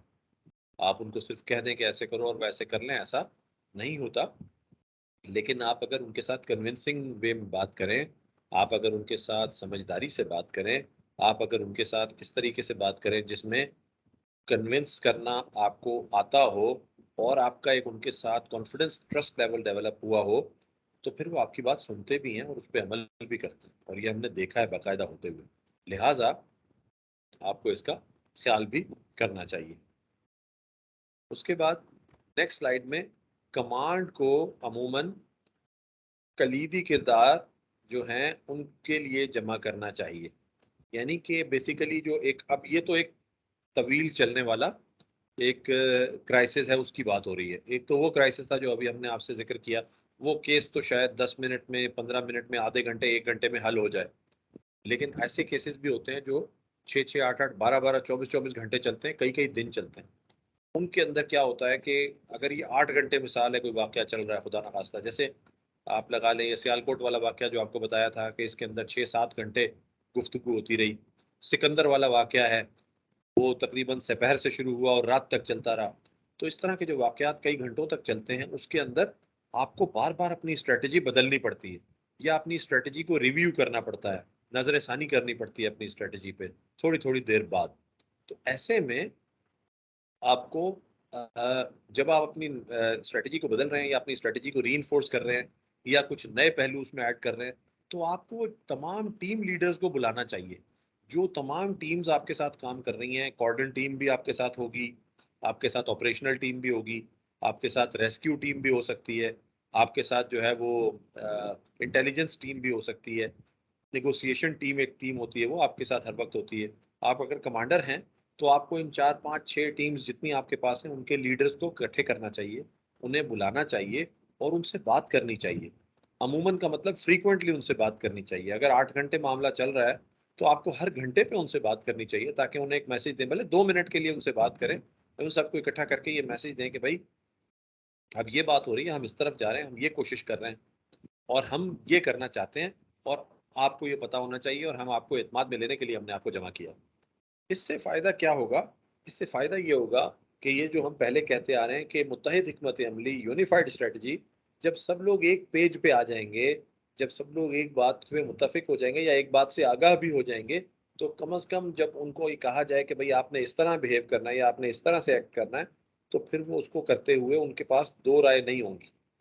वो उस वक्त जो है वो परेशान नहीं होंगे कि भाई हमने ये करना तो है लेकिन क्यों करना है, हमने करना तो है लेकिन कैसे करना है, हमने ये करना तो है लेकिन कब तक करना है।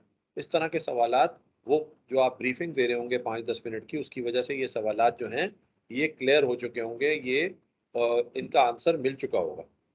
फिर ऐसे सवालात नहीं होंगे जिनसे कंफ्यूजन क्रिएट हो। सो कंफ्यूजन आपको नहीं चाहिए। ऐसे किसी भी सिचुएशन में, क्राइसिस की सिचुएशन में, जो चीज़ सबसे ज़्यादा ख़राब कर सकती है वो कंफ्यूजन है। सो कंफ्यूजन नहीं होनी चाहिए, किसी किस्म की परेशानी, इबहम नहीं होना चाहिए, क्लैरिटी होनी चाहिए। जितनी ज़्यादा क्लैरिटी लेके आ सकते हैं उतनी क्लैरिटी लेके आएंगे तो काम आसान हो जाएगा और कामयाबी के चांसेस ज़्यादा हो जाएंगे। फिर मुख्तलिफ उमूर के रहनुमाओं के साथ अमल को यकीनी बनाने के लिए मजमूई हिकमत अमली और उसके खिलाफ हिफाजत का इंतज़ाम हो। यानी कि आपने जो ओवरऑल स्ट्रेटजी है आपकी, उसको इंश्योर करना है तमाम कंपोनेंट लीडर्स को, यानी जितने भी आपके टीम की लीडर्स हैं, 4, 5, 6 टीम्स हैं, उन तमाम टीम्स का हर टीम में 3 लोगों की भी टीम हो, 2 लोगों की भी टीम हो, तो उनमें एक लीडर बनाया जाता है हमेशा, ताकि वो इंचार्ज के तौर पे, लीडर के तौर पे काम करे।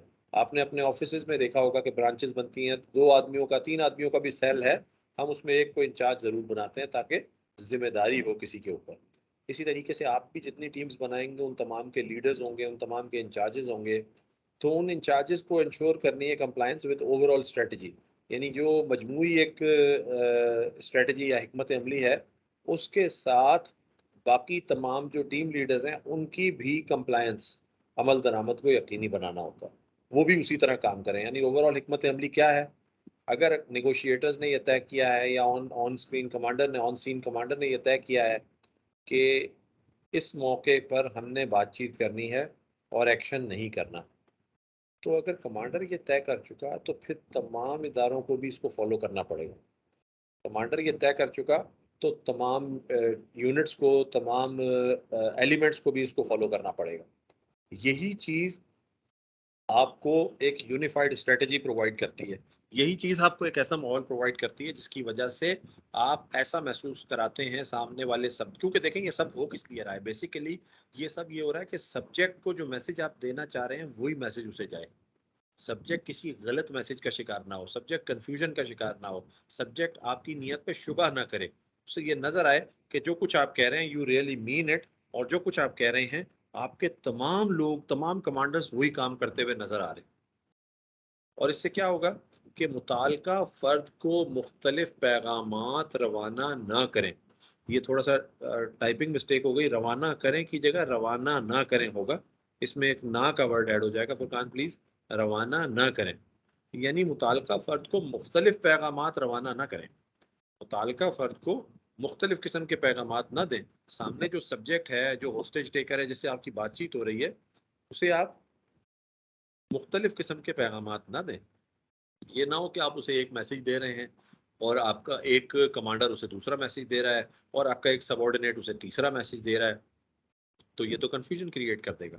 और हमने अभी कहा कि कंफ्यूजन सबसे ज़्यादा नुकसानदेह हो सकती है, इसलिए जो मुताल्लिका फ़र्द है उसे मुख्तलिफ पैगामात रवाना न करें, इस बात का हमने ख्याल रखना है। और ये चीज़, जी बिल्कुल, थैंक यू, ये चीज़ हमारे लिए ज़रूरी है क्योंकि अगर हम एक जैसा ही मैसेज देंगे, एक ही जैसा पैगाम सब तरफ से जा रहा होगा, तो उसको यकीन आ जाएगा हमारी बात पे, अदरवाइज वो हमारी बात पे यकीन नहीं करेगा। यहाँ अभी थोड़ी देर पहले जैसे हमारी कोलीग ने कहा, पार्टिसिपेंट ने कहा, बहुत अच्छी बात, कि देखें जब उसे हमें हमें उसे यकीन दिलाना है, सिर्फ एक दफा यकीन आ गया फिर हम उसे सारी बातें मनवा सकते हैं। तो ये जब मुख्तलिफ पैगाम जा रहे होते हैं, एक कह रहा है हाँ, एक कह रहा है ना, एक कह रहा है अभी, एक कह रहा है थोड़ी देर बाद, एक कह रहा है ज्यादा एग्रेसिव एक्शन होना चाहिए, एक कह रहा है नहीं एक्शन नहीं होना चाहिए, बातचीत, अगर इस किस्म के मैसेजेस जाते हैं तो आप पे यकीन कभी भी बिल्ड नहीं होता, आप पे यकीन कभी बिल्ड नहीं होता। अभी जो है वो आप इस सिचुएशन को ही देख लें, ये छोटी सी एक सिचुएशन है, लेकिन ये अचानक कितनी संगीन सिचुएशन बन सकती है। अगर being SHO of the area आप सोचें कि आपके इलाके में खुदा न खास्ता ऐसा एक क्राइसिस बन जाए, तो एक लम्हे के लिए तो आप सब काम छोड़ के इसके पीछे लग जाएंगे, क्योंकि इतना बड़ा क्राइसिस है, ये इतना बड़ा मसला है। और ऐसे मौके के ऊपर जब मसला इतना सेंसिटिव हो, इतना संगीन हो, इतना सीरियस नौइयत का हो, तो वहां पर हम ये जो गलतियां हैं वो अफोर्ड नहीं कर सकते। वहां पर वो क्या कहते हैं उसे, कि लूज बॉल फेंकना अफोर्ड नहीं कर सकते। जब होता है ना कि आप शुरू के ओवर्स होते हैं, क्रिकेट मैच आप लोग सब लोग देखा होगा, शायद किसी की इंटरेस्ट भी हो क्रिकेट मैच में। अब तो माशाल्लाह हमारी विमेन टीम बड़ा अच्छा खेल रही है क्रिकेट मैच को, और लेडी ऑफिसर्स को भी जरूर कोई ना कोई एक्टिविटी रखनी चाहिए, कोई ना कोई फिजिकल एक्टिविटी जरूर रखनी चाहिए, स्पोर्ट्स की एक्टिविटीज रखनी चाहिए। ज़िम्नन बात आ गई तो मैं कहूँ, फिजिकल एक्टिविटी, स्पोर्ट्स की एक्टिविटी जरूर होनी चाहिए, ये सेहत के लिए बहुत ज़रूरी है। पुलिस फोर्स में जो नौकरी है बड़ी स्ट्रेस वाली जॉब है हमारी, हमारी रिस्पॉन्सिबिलिटीज़ बहुत टफ हैं। तो हमें ये जो फिजिकल एक्सरसाइज होती है या स्पोर्ट्स है, ये बहुत अच्छा एक कॉन्फिडेंस बूस्टर भी होता है, और एक जो है वो हमें री एनर्जाइज भी करता है। तो तमाम को स्पोर्ट्स का से टच में रहना चाहिए, कोई ना कोई फिजिकल एक्टिविटी से टच में रहना चाहिए। तो मैं बात कर रहा था क्रिकेट की। क्रिकेट के अंदर जब शुरू में हम खेल रहे होते हैं, तो बॉलर शुरू में बॉलिंग कर रहा हो या दरमियान के ओवर्स में बॉल कर रहा हो, तो वो लूज बॉल भी करा सकता है। लूज बॉल कौन सी? जिसपे छक्का पड़ जाए, जिसपे चौका पड़ जाए। लेकिन आखिरी ओवर हो और एक ओवर के अंदर जनाब 10 रन चाहिए, तो वहां बॉलर को लूज बॉल कराने की गुंजाइश नहीं होती। उसे बहुत टाइट, जिसे वो लफ्ज कहते हैं नपी तुली बॉलिंग, उसे बड़ी नपी तुली, बड़ी प्रिसाइज बॉलिंग करनी होती है। हर हर बॉल काउंट कर रही होती है, और हर बॉल के ऊपर, एक बॉल पे छक्का पड़ा और मैच इधर से उधर चला गया, इसलिए बहुत ही प्रिसाइज तरीके से काम करना होता है, बहुत ही एक्यूरेट तरीके से, बड़ी नपी तुली बॉलिंग करनी पड़ती है। बिल्कुल उसी तरीके से क्राइसिस सिचुएशन के अंदर आपको बहुत नपे तुले अल्फाज कहने हैं। वैसे तो प्रोफेशनल ऑफिसर को हमेशा अपने प्रोफेशनल लाइफ में नपी तुली बात करनी चाहिए, हमेशा ही कैलकुलेटेड बात करनी चाहिए, हमेशा पहले इवेल्युएट करें, पहले अपनी बात को एनालाइज करें, फिर अल्फाज अदा करें। ये वैसे भी है, सुन्नत में भी आता है कि अपनी गुफ्तगू जो है ना, उस पर बड़ा ध्यान रखना चाहिए, अपने अल्फाज का चुनाव बड़ा सही होना चाहिए। और ये बुजुर्गों का कहना भी है, ये तमाम दुनिया के कामयाब लोगों का कहना है। तो हम लोग अक्सर कैजुअल हो जाते हैं पुलिस ऑफिसर्स होते हुए ना, हमें कैजुअल नहीं होना चाहिए। कोई प्रोफेशनल पुलिस ऑफिसर को अपने अल्फाज के बारे में कैजुअल नहीं होना चाहिए। देखभाल के बात करें, सोच समझ के बात करें, जो बात करें उस पर स्टैंड करें, बात ही वो करें जिस पे स्टैंड कर सकते हो, जिस बात पे स्टैंड ना कर सकते हो वो न करें। इन चीज़ों का ख्याल रखना चाहिए। और ख़ास तौर पे क्राइसिस सिचुएशन के अंदर तो बहुत ही ज़्यादा मोहतात होना चाहिए, और गैर ज़रूरी गुफ्तगू नहीं करनी चाहिए, और जिन बातों का कॉन्फिडेंस ना हो, जिन पे ट्रस्ट ना हो, वो बात नहीं करनी चाहिए। इसी तरीके से जब बात कर रहे हों, तो आगे ऐसा मैसेज देना चाहिए जो कि एक मेच्योर मैसेज हो और यूनिफाइड मैसेज हो। आप यूनिफाइड मैसेज देंगे तो सब्जेक्ट आप पे ट्रस्ट करेगा, और जब सब्जेक्ट आप पे ट्रस्ट करेगा, तो जैसे हमारे अभी पार्टिसिपेंट ने कहा कि एक दफा आप उसका ट्रस्ट विन कर लें, तो फिर वेपन भी आपको दे देगा, फिर अपना मसला भी आपको बता देगा, फिर शायद वो बात भी आपको बता देगा जो अब तक किसी से शेयर ना की हो। आपको सिर्फ उसे ट्रस्ट देने की जरूरत होती है, आपको सिर्फ उसे हौसला देने की जरूरत होती है, कॉन्फिडेंस देने की जरूरत होती है। और आप तमाम लोगों ने ये देखा होगा, क्योंकि आप लेडी ऑफिसर्स हैं, ज्यादातर विमेन चाइल्ड चिल्ड्रन के केसेस को आप लोग डील करते हैं। खवातीन और बच्चे तो ज़्यादा से ज़्यादा उनको ट्रस्ट देना पड़ता है, पहले उनकी झिझक ख़त्म करनी पड़ती है, उन्हें ट्रस्ट देना पड़ता है, उनकी जो हेजिटेशन है, उनका जो खौफ है, उनका जो स्केयर है, उसे दूर करना पड़ता है। फिर आप उनसे बात करने में कामयाब होते हैं, फिर वो आपसे अपनी दिल की बात भी शेयर कर लेते हैं। बच्चों में खासतौर पर यह टेंडेंसी होती है। नेक्स्ट स्लाइड में क्रिटिकल एक्टिविटीज़ की बात कर रहे हैं। वैसे तो स्वाट टीम जो होती है, यानी जो आपकी एक्चुअल असॉल्ट टीम है, एक्शन टीम है, ऑपरेशनल टीम है, हम उसे कभी QRF कहते हैं, कभी SWAT कहते हैं, उस टीम के साथ नेगोशिएटर या नेगोशिएशन टीम का हमेशा ही बहुत क्लोज कोऑर्डिनेशन होना चाहिए, बहुत ही क्लोज कोऑर्डिनेशन होना चाहिए। एक बाहमी जो एक दूसरे का राब्ता होता है वो बहुत ही क्लोज होना चाहिए, बहुत मुस्तकिल बुनियादों पर और बहुत एक दूसरे के साथ जो है कोऑर्डिनेशन में काम करना ज़रूरी है। लेकिन कुछ मौके ऐसे हैं, कुछ सरगर्मियां इंतहाई अहम सरगर्मियां कहलाती हैं। ये इंतहाई अहम सरगर्मियां वो हैं जिनके दरमियान कोऑर्डिनेशन बहुत ज़्यादा ज़रूरी है। मसलन डिलीवरीज यानी तरसील, जैसे खाना पहुंचाना है, जैसे पानी पहुंचाना है, जैसे दवाई पहुंचानी है। अगर एक जगह पर एक क्राइसिस सिचुएशन बनी हुई है और जैसे मिसाल के तौर पे एक या दो अफराद आए हैं और उन्होंने किसी जगह पर, किसी घर में, किसी दफ्तर में लोगों को यरगमाल बना लिया है, तो अब वहाँ अगर खाना पानी पहुंचाना है, अगर वहाँ दवा पहुंचानी है, अद्वियात पहुंचानी है, या और कोई ज़रूरत की मजबूरी की कोई फौरी ज़रूरत की चीज़ पहुंचानी है, तरसील कहलाएगी, वो डिलीवरीज कहलाएंगी। और वो बड़ी इंपॉर्टेंट हो, बड़ा इंपॉर्टेंट मोमेंट होगा, उस वक्त कोऑर्डिनेशन बहुत ज़्यादा क्लोज होनी चाहिए। किसकी? नेगोशिएटर्स की और ऑपरेशनल टीम की, टेक्निकल टीम की, SWAT टीम की। फिर दूसरी पोजीशन क्या, दूसरी सरगर्मी या एक्टिविटी कौन सी है? रिहाई, रिलीज। अब रिहाई और रिलीज कब और कैसे? जैसे कि आपने मिसाल ले कि एक शख्स आया और उसने 4-5 लोगों को यरगमाल बना लिया, घर में दाखिल हो गया मिसाल है, और उसके अंदर उसने 5-7 लोग थे, एक फैमिली थी, उनको यरगमाल बना लिया। अब ये जैसे ही आपको खबर मिलती है, आप बातचीत शुरू करते हैं, पहुंचते हैं वहां पर, कॉर्डन करते हैं, बाकी सारे स्टेप्स लेते हैं, निगोसिएशंस शुरू होती हैं। निगोसिएशंस शुरू होके जब एक बात आती है और एक थोड़ा सा रेपो बिल्ड हो जाती है, एक ट्रस्ट हो जाता है आपस में, तो आप जब उसे कहते हैं कि भाई तुम देखो, तुम अपनी बात सारी मनवा लोगे, तुम सारी बातें ठीक कर रहे हो, लेकिन यहाँ जो है ना, वो जो यरगमाली हैं, इनके अंदर बुजुर्ग भी शामिल हैं, इनके अंदर बच्चे भी शामिल हैं, तो इन बुजुर्गों और बच्चों को पहले कम से कम रिलीज कर दो, इन बुजुर्गों और बच्चों को पहले कम से कम रिलीज कर दो, जवाब में हम तुम्हारी फला डिमांड जो है उसे एक्सेप्ट कर लेते हैं। तो वो रिलीज जो है, रिहाई जो है, वो मशरूत तौर पे भी दी जा सकती है, वो मशरूत तौर पे भी दी जा सकती है कि वो कहे कि अच्छा मेरी फला फला आप डिमांड एक्सेप्ट करें, मैं बच्चों और बूढ़ों को छोड़ देता हूँ। तो यहाँ पर आपको हमने पहले एक जुमला बताया था कि मेक श्योर करना चाहिए कि आप उसे कोई भी रियायत दे रहे हैं, उसके बदले हम भी उससे कोई काम करवाएं। तो अगर आपने ये रियायत दी कि चलो तुम्हारा ये मुतालबा मान रहे हैं, तो उसके बदले आपको उनको ये मैसेज भी देना चाहिए कि आपने लोगों को रिलीज करना है, आपने रिहा करना है, रिहाई करनी है। तो ये इस तरह का जो मैसेज है और इससे जो अमल होगा रिहाई का, उससे आप अपने मकसद के करीब हो जाएंगे।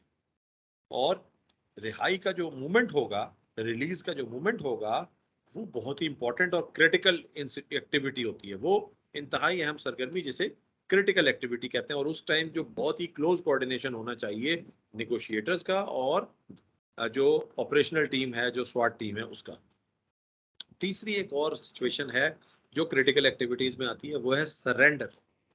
अगर आपने बातचीत की, बातचीत करने के बाद आपने उनका कॉन्फिडेंस विन कर लिया, सब्जेक्ट को आपने इतना कन्विंस कर लिया, इतना बातों में उसको अपने कहना चाहिए कि शीशे में उतार लिया आपने, कि जनाब वो आपकी हर बात पे राजी हो, बिल आखिर वो ये कहता है कि ठीक है, मैं, अगर आप मेरे से ये ताउन करते हैं और आप जो है ना मेरी बात मानते हैं, तो मैं हथियार डाल देता हूँ। तो वो सरेंडर करने पे राजी हो गया, वो हथियार डालने पे राजी हो गया। ये बहुत ही बड़ी ज़बरदस्त कामयाबी होती है नेगोशिएटर की और ऑन सीन कमांडर की। लेकिन इसके लिए ये होती बहुत क्रिटिकल एक्टिविटी है, और इस क्रिटिकल एक्टिविटी के ऊपर जो अगेन जो है वो नेगोशिएटर्स का और असॉल्ट टीम का, एक्शन टीम का, इनका कोऑर्डिनेशन बहुत ही क्लोज होना चाहिए। ये क्लोज कोऑर्डिनेशन इन 3 जगहों पर क्यों है? क्योंकि यहाँ फिजिकल मूवमेंट्स हो रही हैं, यहाँ एक तरह से रास्ता खुल रहा है उस क्राइसिस एरिया का, जो कि आमतौर पे बंद होता है और जिसके अंदर अपने आप को लोगों को महसूर बना लिया गया होता है, होस्टेज या यरगमाली बना लिया गया होता है। उसके और बाहर के वर्ल्ड के दरमियान रास्ता खुल रहा होता है। भाई खाना पानी वगैरह दवाई पहुंचानी है तो किसी ना किसी दरवाजे खिड़की से एंटर करेंगे, इसी तरीके से रिहाई होनी है, लोगों ने अंदर से बाहर आना है, तो वो भी कोई ना कोई रास्ता तो ओपन करना चाहिए, करना पड़ेगा। फिर इसी तरीके से हथियार डालते वक्त उसको खुद सामने आना पड़ेगा सब्जेक्ट को। तो ये तमाम जो है ये एक डोर ओपन कर रहे हैं। ये जब डोर ओपन हो उस टाइम कोऑर्डिनेशन इसलिए ज़रूरी होनी चाहिए और बहुत क्लोज होनी चाहिए, क्योंकि इस वक्त कोई गलती हो सकती है। इस वक्त ज़रा सी गलती जो है वो जान का खतरा भी पैदा कर सकती है। मिसाल के तौर पे वो वेपन हाथ में उठा के, एक बंदा पिस्टल हाथ में उठाया हुआ है और आता है बाहर और कहता है ओके मैं सरेंडर कर रहा हूँ।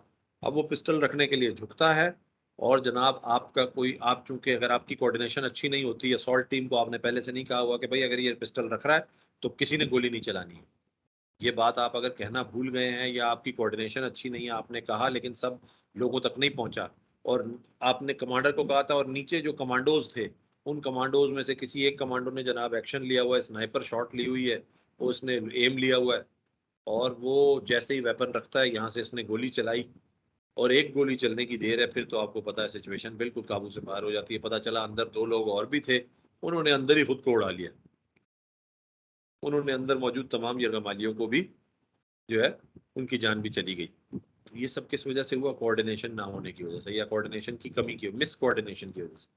लैक ऑफ कोऑर्डिनेशन भी होता है, बाज़ औक़ात मिस कोऑर्डिनेशन भी होता है।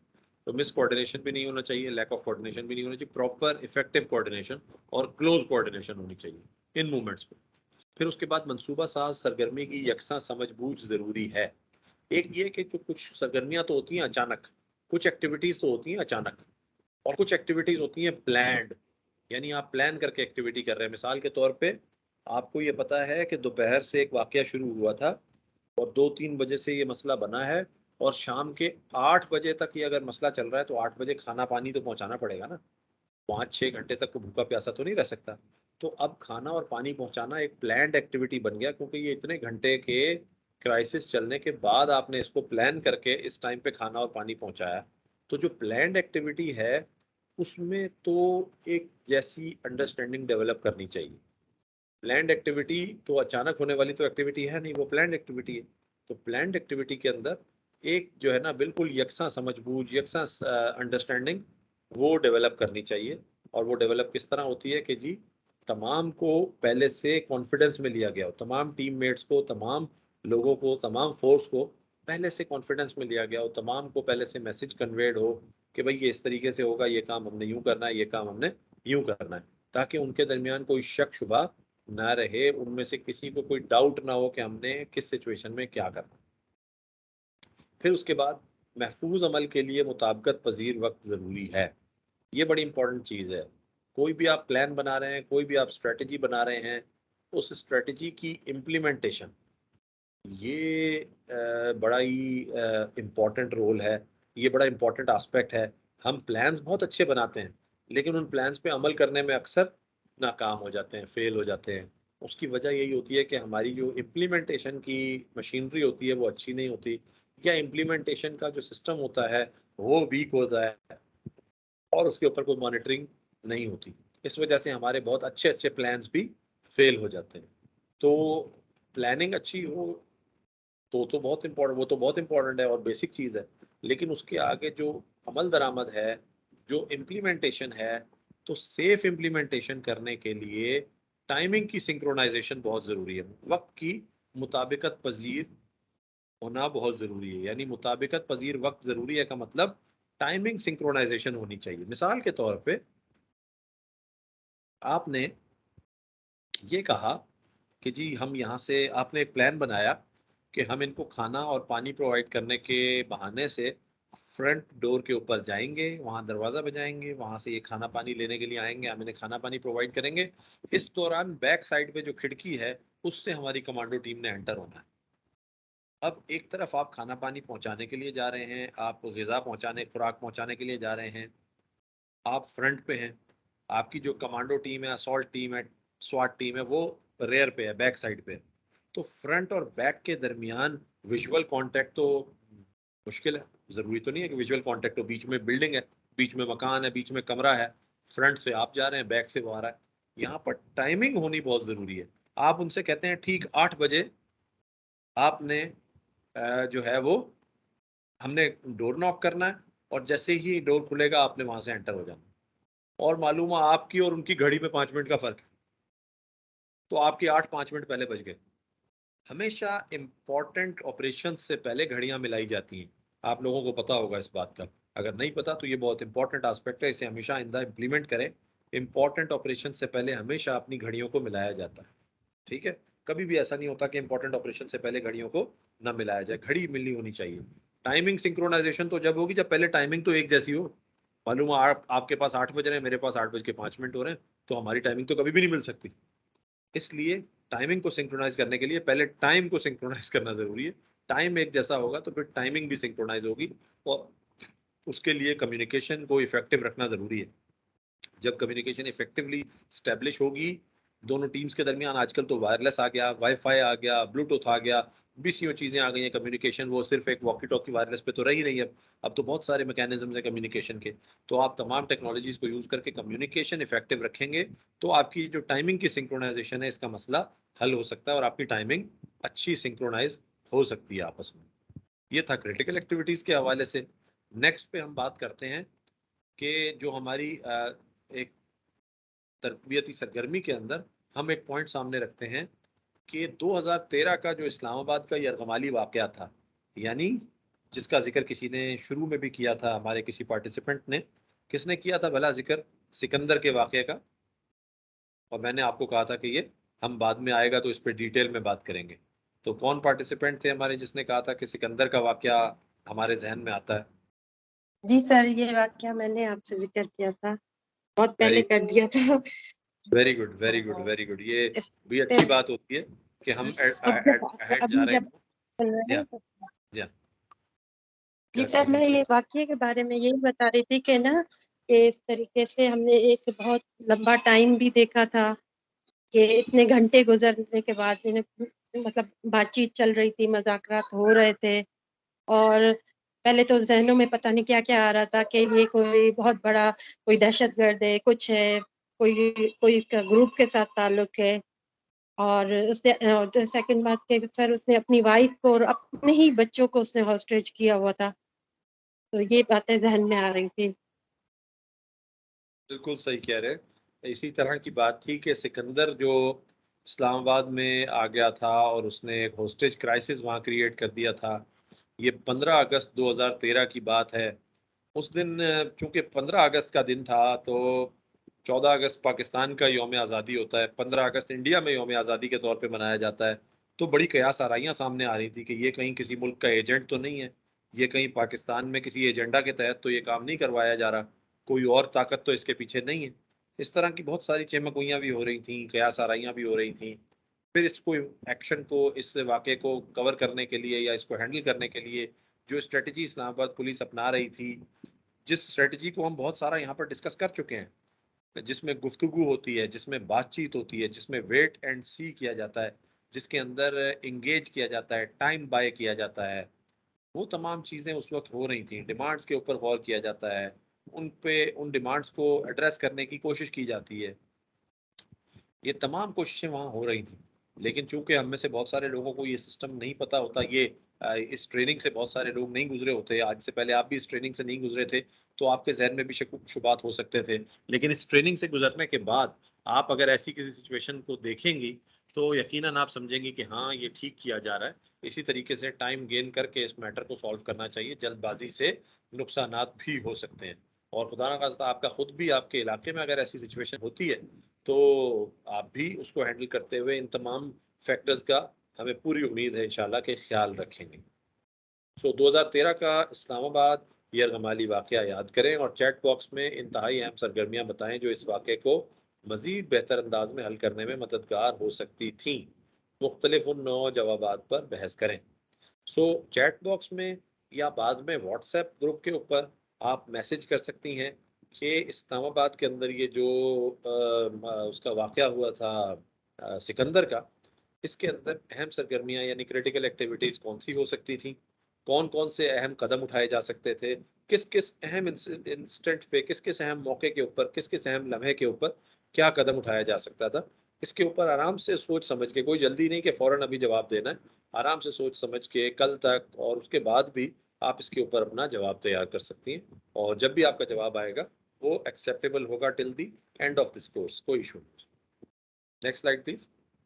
अब हम बात कर रहे हैं कि जो निगोशिएशंस हैं इसके इसके अंदर जो प्रोग्रेस हो रही है, जो पेशरफ्त हो रही है, उसके इंडिकेटर्स क्या हैं, यानी कौन से ऐसे इशारे हैं जिनको देख के आप ये महसूस करेंगे कि हम नेगोशिएशन में पॉजिटिव प्रोग्रेस कर रहे हैं, हम नेगोशिएशन में मस्बत पेशरफ्त कर रहे हैं, हम नेगोशिएशन में यानी कि मुज़ाकरात में सही सिमत में बढ़ रहे हैं, या मुज़ाकरात वाकई आगे बढ़ रहे हैं। होता है ना कि जी वो एक कोई बड़ा इंसिडेंट होता है, कोई बड़ा धरना चल रहा होता है, कुछ होता है, तो फिर एक हुकूमती टीम भेजी जाती है। वो हुकूमती टीम के कुछ लोग जाते हैं मुज़ाकरात करने, और वहाँ पर वो मुज़ाहिरीन से मुज़ाकरात करते हैं, या सामने वाली पार्टी के लीडर्स से मुज़ाकरात करते हैं। जब वो बाहर निकलते हैं, बड़ी देर मुज़ाकरात हुए जी, 1 घंटे हुए, 2 घंटे हुए, अंदर जनाब पानी जा रहा है, चाय पहुँच रही है, खाना पहुँच रहा है, और लोग बाहर टिकटिकी बांध के देख रहे हैं कि आखिर कब ये निकलेंगे और कब पता चलेगा कि क्या हुआ। तो जब वो बाहर निकलते हैं, तो उनसे पहला सवाल क्या होता है, क्या मुज़ाकरात में कोई पेशरफ्त हुई? क्या मुज़ाकरात में कोई पेशरफ्त हुई? तो ये दूसरे से पूछना तो बहुत आसान है, लेकिन जब आप खुद किसी मुज़ाकरात का हिस्सा होते हैं और किसी क्राइसिस सिचुएशन से गुजर रहे होते हैं और क्राइसिस नेगोशिएशंस खुद कर रहे होते हैं, तो उसमें आपको बहुत देर तक ये पता नहीं चल रहा होता कि पेशरफ्त हो रही है या नहीं हो रही। बाज़ औक़ात बात थोड़ी सी आगे बढ़ती है, फिर रुक जाती है, बाज़ औक़ात काफ़ी आगे बढ़ती है, फिर उतना ही पीछे आ जाती है बात, 2 कदम आगे और 4 कदम पीछे वाली बात हो जाती है। तो इसलिए आपको ऐसी इंडिकेटर्स या ऐसे इशारे पता होने चाहिए जिनसे आप ये समझ सकें कि मुज़ाकरात में आया पेशरफ्त हो रही है या नहीं हो रही, मुज़ाकरात में आया पेशरफ्त हो रही है या नहीं हो रही। तो इस हवाले से कुछ इशारे यहाँ पर जिक्र किए गए हैं कि अगर नेगोशिएशंस के दरमियान ये सब कुछ आप चीज़ें होती हुई देखें, तो आप ये महसूस करें कि नेगोशिएशन में पॉजिटिव प्रोग्रेस हो रही है। मिसाल के तौर पे कोई इजाफी जख्मी का ना होना, यानी कि आपको इंसिडेंट का पता चला जी, एक खुदा न खास्ता एक स्कूल है, उसके अंदर कोई अगवाकार दाखिल हो गए हैं, और वहाँ सिक्योरिटी गार्ड वगैरह ने मदाखलत की थी, उन्होंने फायरिंग कर दी और 2 बंदे जख्मी हो गए। अब आप फ़ौरन वहाँ पहुँचते हैं, फ़ौरन पहुँचने के बाद बातचीत शुरू करते हैं, उनको एंगेज करते हैं, उनसे नेगोशिएशन शुरू करते हैं। तो जब आप नेगोशिएशन शुरू करें, उसके बाद कोई इजाफी ज़ख्मी ना हो, उससे पहले तो जो ज़ख्मी हो गए, उसके बाद कोई इजाफी ज़ख्मी ना होना, ये भी मुज़ाकरात में पेशरफ्त का एक इशारा है कि आपने मुज़ाकरात शुरू किए, उसके बाद मज़ीद लोग ज़ख्मी नहीं हुए, यानी जो जज़्बातियत थी वो कम हो गई। अगर वो उतने ही जज़्बाती रहते, अगर वो उतने ही सब्जेक्ट जो था वो उतने ही जज़्बाती होते, वो उसी कदर इर्रेशनल होते, वो उसी कदर जो है वो एग्रेसिव होते, वायलेंट होते, तो वो मज़ीद लोगों को भी नुकसान पहुँचाते थे, मज़ीद लोगों को भी ज़ख्मी कर सकते थे। लेकिन उसके बावजूद अगर वो मज़ीद लोगों को ज़ख्मी नहीं कर रहे, मज़ीद लोगों को चोटें नहीं पहुँचा रहे, इंजरीज़ नहीं पहुँचा रहे, तो ये भी एक आपकी पॉज़िटिव प्रोग्रेस बता रही है। फिर इसके बाद धमकियाँ और पुरतशद्दुद ज़बान का कम हो जाना, यानी एक बहुत वायलेंट लैंग्वेज थी, बहुत वायलेंट टोन थी, बहुत धमकियाँ आमेज़ गुफ्तगू थी, बहुत आउटराइटली धमकियाँ दे रहे थे, उस जो है ना गुफ्तगू और उस ज़बान में थोड़ी-सी कमी आई है। कम धमकियाँ हो रही हैं। पहले हर जुमले में धमकी थी, मैं यूँ कर दूँगा, आपने कोई बात की, उसने कहा मैं ऐसे कर दूँगा, आपने कोई बात की, उसने कहा मैं वैसे कर दूँगा। लेकिन बाद में जब गुफ्तगू आप कर रहे हैं, थोड़ी देर बाद जब बातचीत हुई, जब एटमॉस्फेयर अच्छा हुआ, जब जो है वो कॉन्फिडेंस और ट्रस्ट आपने गेन कर लिया, तो अब वो जो धमकी और पुरतशद्दुद ज़बान थी वो कम हो गई। धमकियाँ और पुरतशद्दुद ज़बान कम हो गई, तो ये एक बहुत पॉज़िटिव इंडिकेटर होता है। दूसरा, जज़्बात में कमी आ जाना, यानी एक इमोशनल जो होता है ना शख्स, वो जज्बाती जो शख्स होता है, उसकी गुफ्तगू, उसका बॉडी लैंग्वेज, उसकी आंखें, तमाम चीज़ें जो हैं वो मैसेज दे रही होती हैं कि वो जज्बात में, उसके जज्बातीपन जो होता है वो नज़र आ रहा होता है।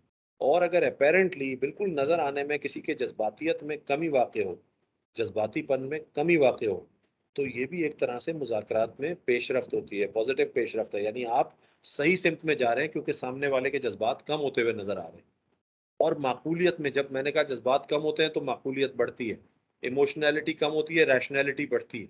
तो जब जज़्बातियत कम होगी तो माकूलियत में इज़ाफ़ा हो जाएगा, अल्फ़ाज़ में भी और अमल में भी माकूल बातें करना शुरू कर देगा, तो गुस्से का इज़हार कम कर देगा, नफ़रत का इज़हार कम कर देगा, जज़्बातियत का इज़हार कम कर देगा। तो इससे ये मैसेज मिलेगा कि अब माकूलियत में अब रैशनैलिटी में इजाफा हो रहा है। फिर उसके बाद डेडलाइंस का गुजर जाना। उसने मिसाल के तौर पे डेडलाइन दी, जो सब्जेक्ट था वो अंदर दाखिल हुआ और उसने कहा कि मेरी ये डिमांड है और ये मेरी 3 डिमांड्स हैं, और अगर मिसाल के तौर पे 2 बजे तक, दोपहर 2 बजे तक मेरी डिमांड पूरी ना हुई, पहली मेरी ये डिमांड है, अगर ये डिमांड 2 बजे तक पूरी ना हुई तो मैं एक यरगमाली को जान से मार दूंगा।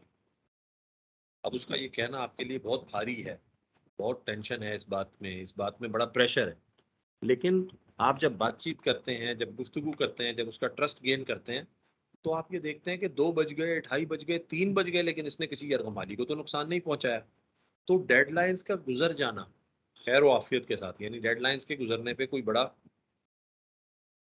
नेगेटिव अमल नहीं हो रहा, कोई धमाका नहीं हो रहा, कोई बैड न्यूज नहीं आ रही, और डेडलाइंस गुजर गई, तो इससे पॉजिटिव बात या पॉजिटिव मैसेज सामने आ रहा है और हमें पता चल रहा है कि डेडलाइन गुजर गई लेकिन कोई नेगेटिव एक्शन नहीं हुआ, तो ये तो एक मस्बत अप्रोच है, ये तो एक पॉजिटिव डेवलपमेंट।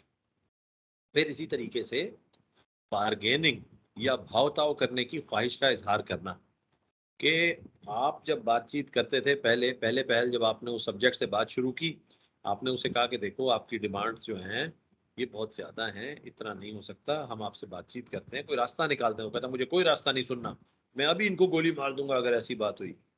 तो पहले तो वो बहुत जज्बाती था, बातचीत ही नहीं सुन रहा था, बारगेनिंग की तो नाम भी नहीं लेना चाहता था। वो कहता था जैसे मैंने डिमांड की है वैसे की वैसी मेरी डिमांड मान ली जाए। अब वो विलिंगनेस शो कर रहा है, ख्वाहिश शो कर रहा है, एक आमादगी शो कर रहा है, किस पे? भावताव करने पे, बारगेनिंग करने पे। तो ये एक पॉजिटिव मैसेज है, ये एक मस्बत पैगाम है कि वो बारगेनिंग पे एग्री है। समझ गए? इसके बाद नेक्स्ट पॉइंट जो है, नेक्स्ट स्लाइड में भी इसी तरह के कुछ पॉजिटिव इंडिकेटर्स हैं जिनके अंदर मुतालबात का कम होना। मुतालबात पहले बहुत ज़्यादा हाई थे, अब मुतालबात कम हो गए, या पहले मिसाल के तौर पे 5 मुतालबात थे, बिल आखिर 3 मुतालबात पे बात आ गई, 2 मुतालबात पे बात आ गई। ठीक है, तो मुतालबात का कम होना नंबर वाइज या उनकी इंटेंसिटी वाइज, तादाद में मुतालबात कम हो जाते हैं, ये भी अच्छी बात है। या अगर मुतालबात में जो शिद्दत थी बहुत ज़्यादा थी, उनकी डिमांड बहुत हाई थी, वो डिमांड ज़रा नीचे आ गई, तो ये भी एक बहुत पॉजिटिव इंडिकेटर है। और इसी तरह यरगमालियों की रिहाई, यरगमाली अगर रिहा करवाने में आप कामयाब हो जाते हैं, मिसाल के तौर पे 5 लोग हैं, आप कहते हैं इसमें से 2 तो छोटे बच्चे हैं, उन्हें तो पहले छोड़ दें।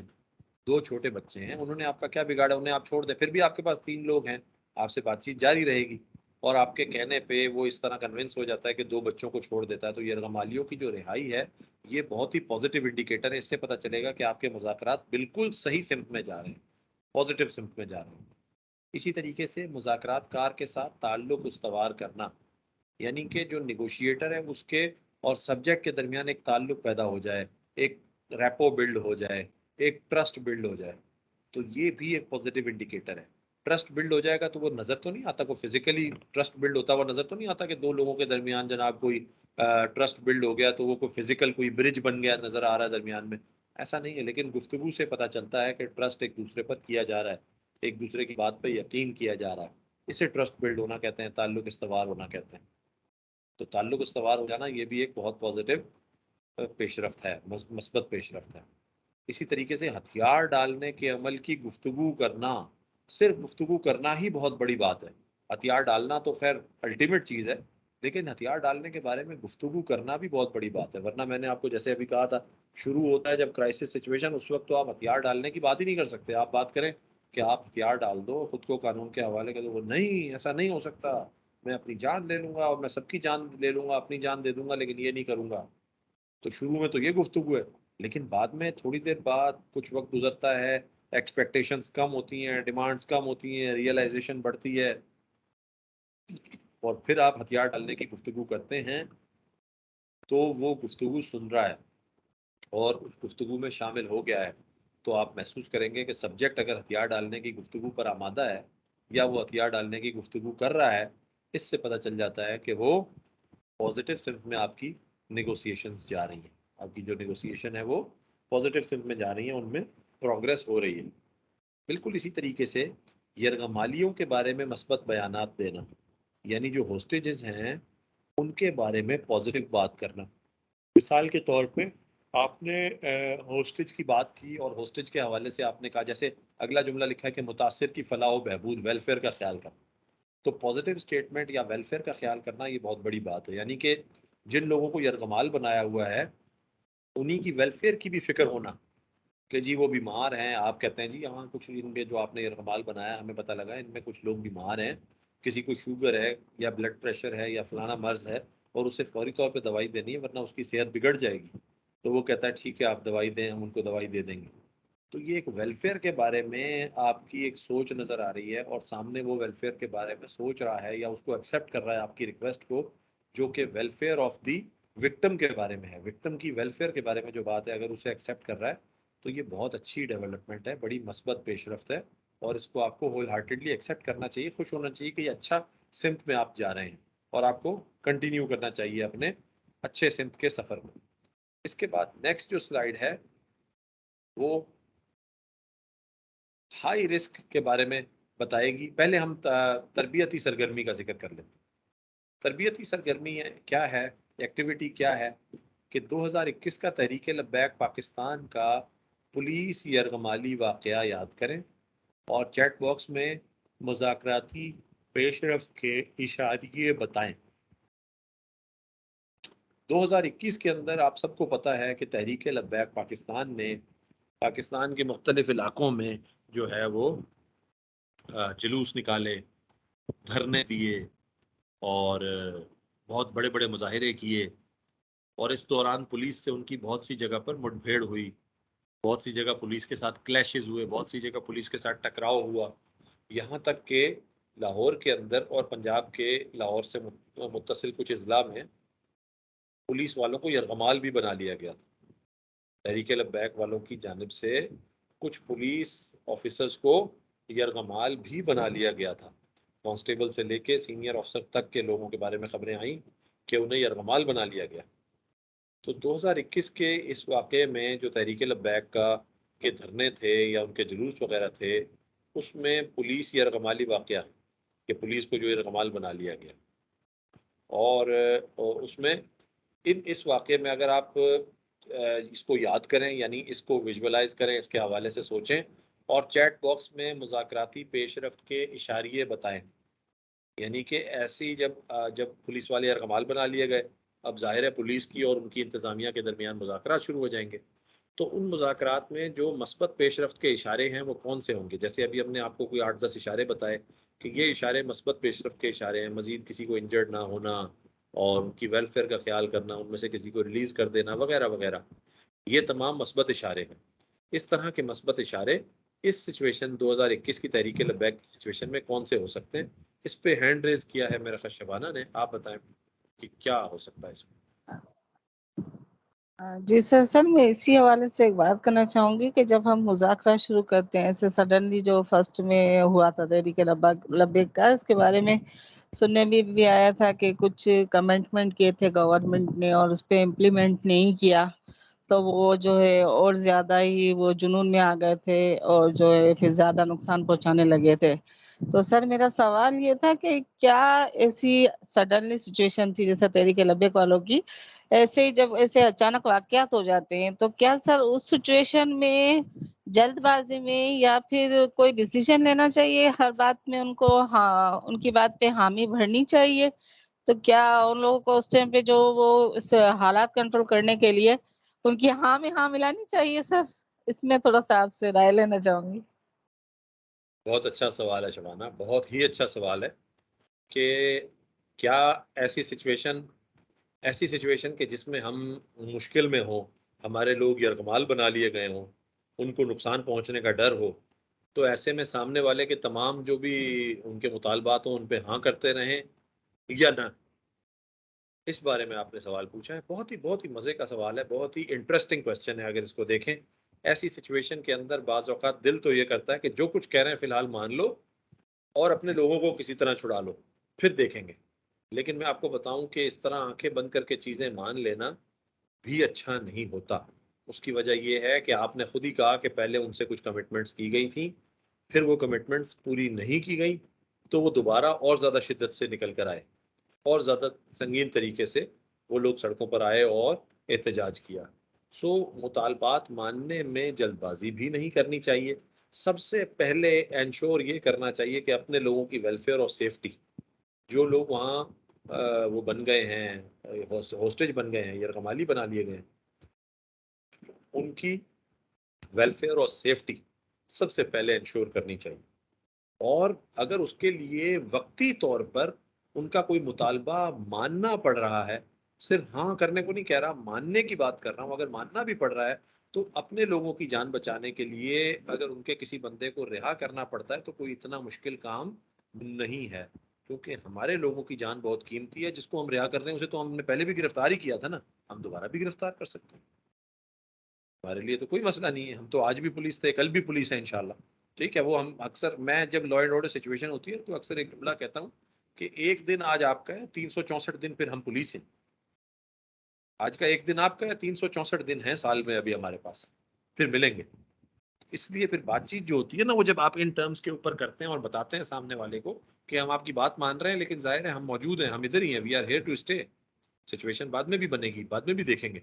तो इसलिए उस वक्त अपने लोगों को बचाने के लिए, अगर वाकई आपके लोगों की, जैसा कि ऐसी सिचुएशन में थी, हमारे लोगों की लाइफ्स तक डेंजर में थी, तो उसमें उनकी लाइफ्स को सबसे पहले सिक्योर करना है, उनकी वेलफेयर को सिक्योर करना है। उसके लिए अगर कोई कड़ा फैसला भी करना पड़ता है तो कर लेना चाहिए, और झूठ मूठ नहीं करना चाहिए, क्योंकि झूठ मूठ करेंगे ना तो जैसे ही उस झूठ का भांडा फूटेगा, आपके लोग अभी भी उनके दरगे में हैं, उनको नुकसान पहुंच सकता है। ऐसा नहीं करना चाहिए कि अपने लोगों को मजीद रिस्क में डाल दें।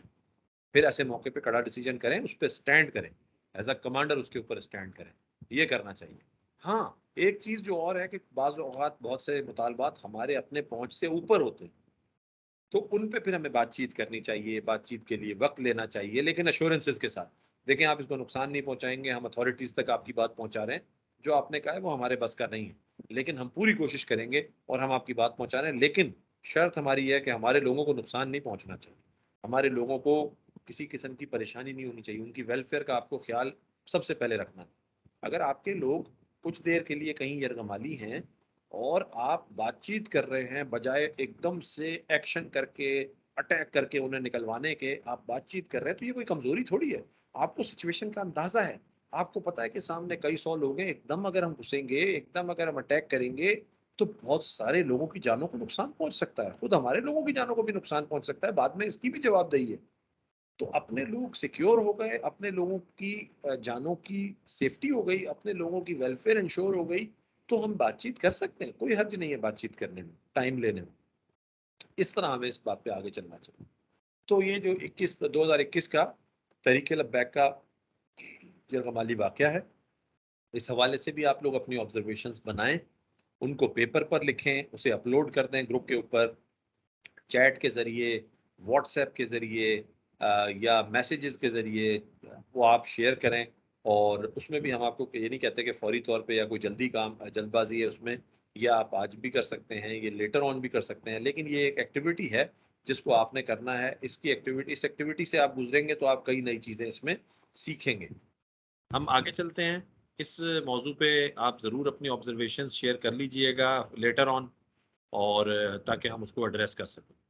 अच्छा, अब हम बात कर रहे थे, पहले तो एक पॉजिटिव डायरेक्शन में मस्बत पेशरफ्त की हम जिक्र कर रहे थे कि हमें कैसे पता चलेगा कि हम मस्बत पेशरफ्त कर रहे हैं, और उसके लिए हमने कुछ इशारे बताए कि भाई ये इशारे देखने में आपको नजर आए तो इससे आपको अंदाजा होना चाहिए कि आप मस्बत पेशरफ्त कर रहे हैं।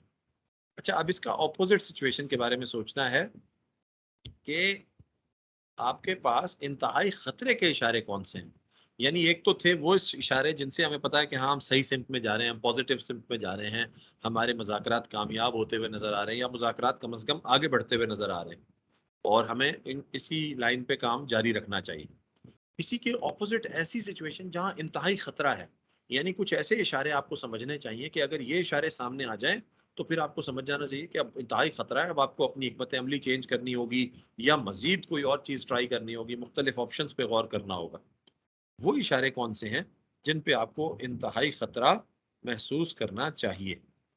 इसमें सबसे पहला इशारा बताया कि मस्बत इशारे की अदम मौजूदगी। यानी ये इंटरेस्टिंग पॉइंट है कि जो पहले हमने मस्बत इशारे बताए थे, पॉजिटिव इंडिकेटर्स बताए थे, अगर उनमें से कोई पॉजिटिव इंडिकेटर नहीं आ रहा, कौन से पॉजिटिव इंडिकेटर्स हमने आपको बताए थे?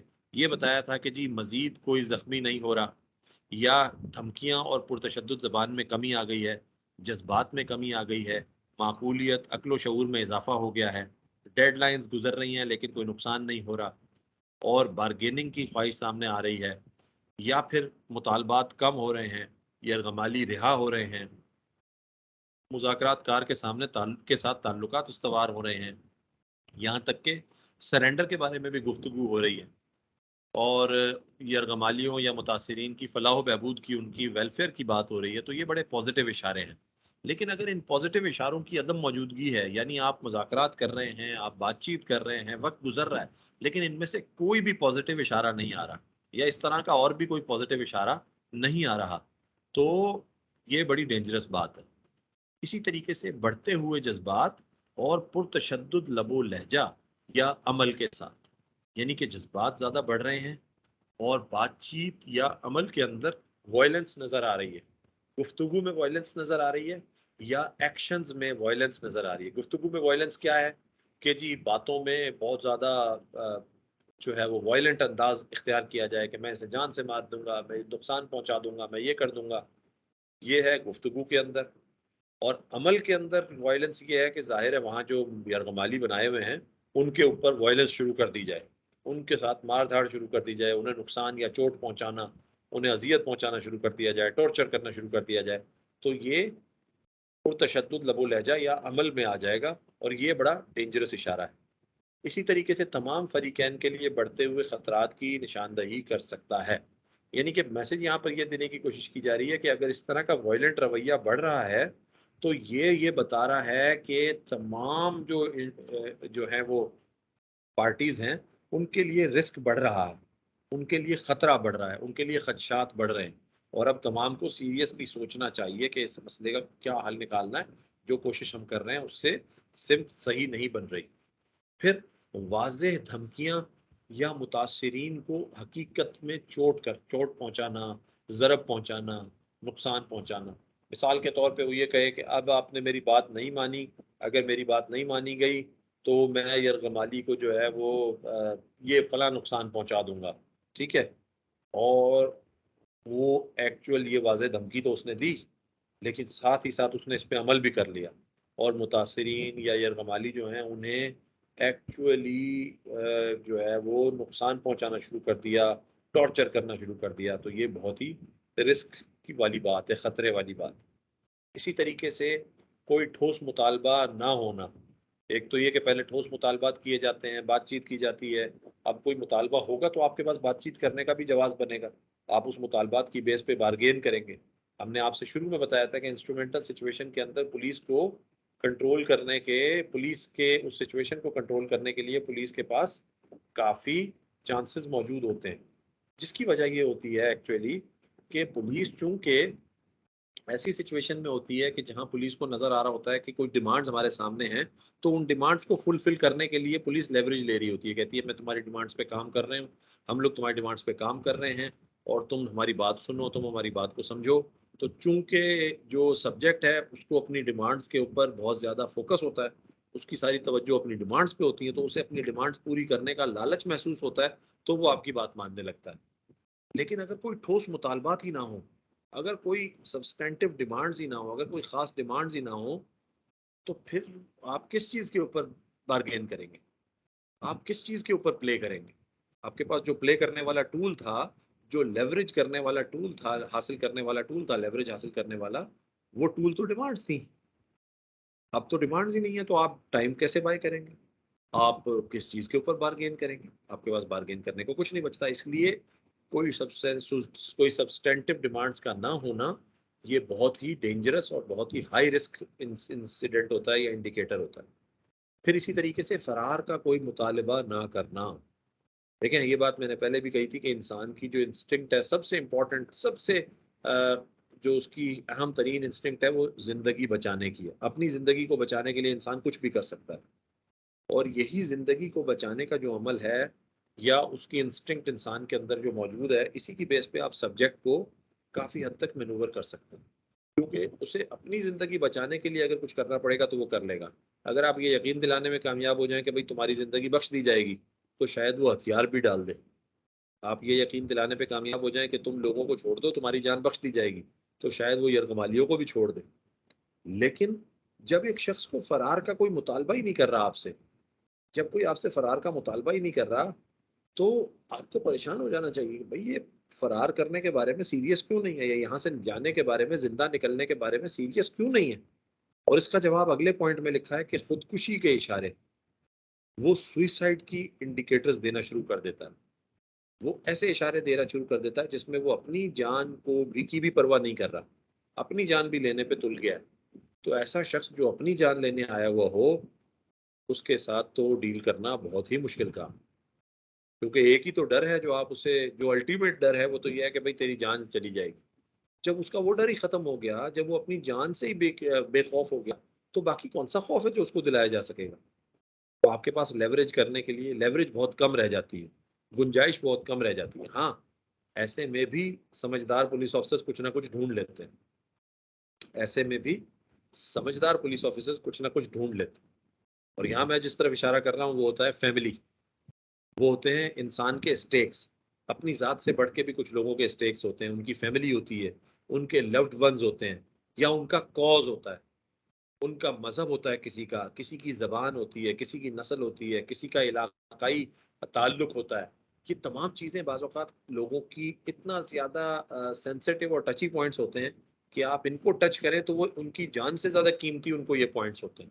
और इन पॉइंट्स पे फिर भी बार्गेन किया जा सकता है। ये मैं एज ए इशारा आपको बता रहा हूँ, एज अ क्लू आपको बता रहा हूँ कि जब कभी कोई शख्स अपनी जान की भी परवाह नहीं कर रहा, तो बाज़ औक़ात वो अपनी जान को तो की परवाह नहीं कर रहा होता, लेकिन इन चीजों की परवाह वो भी करता है।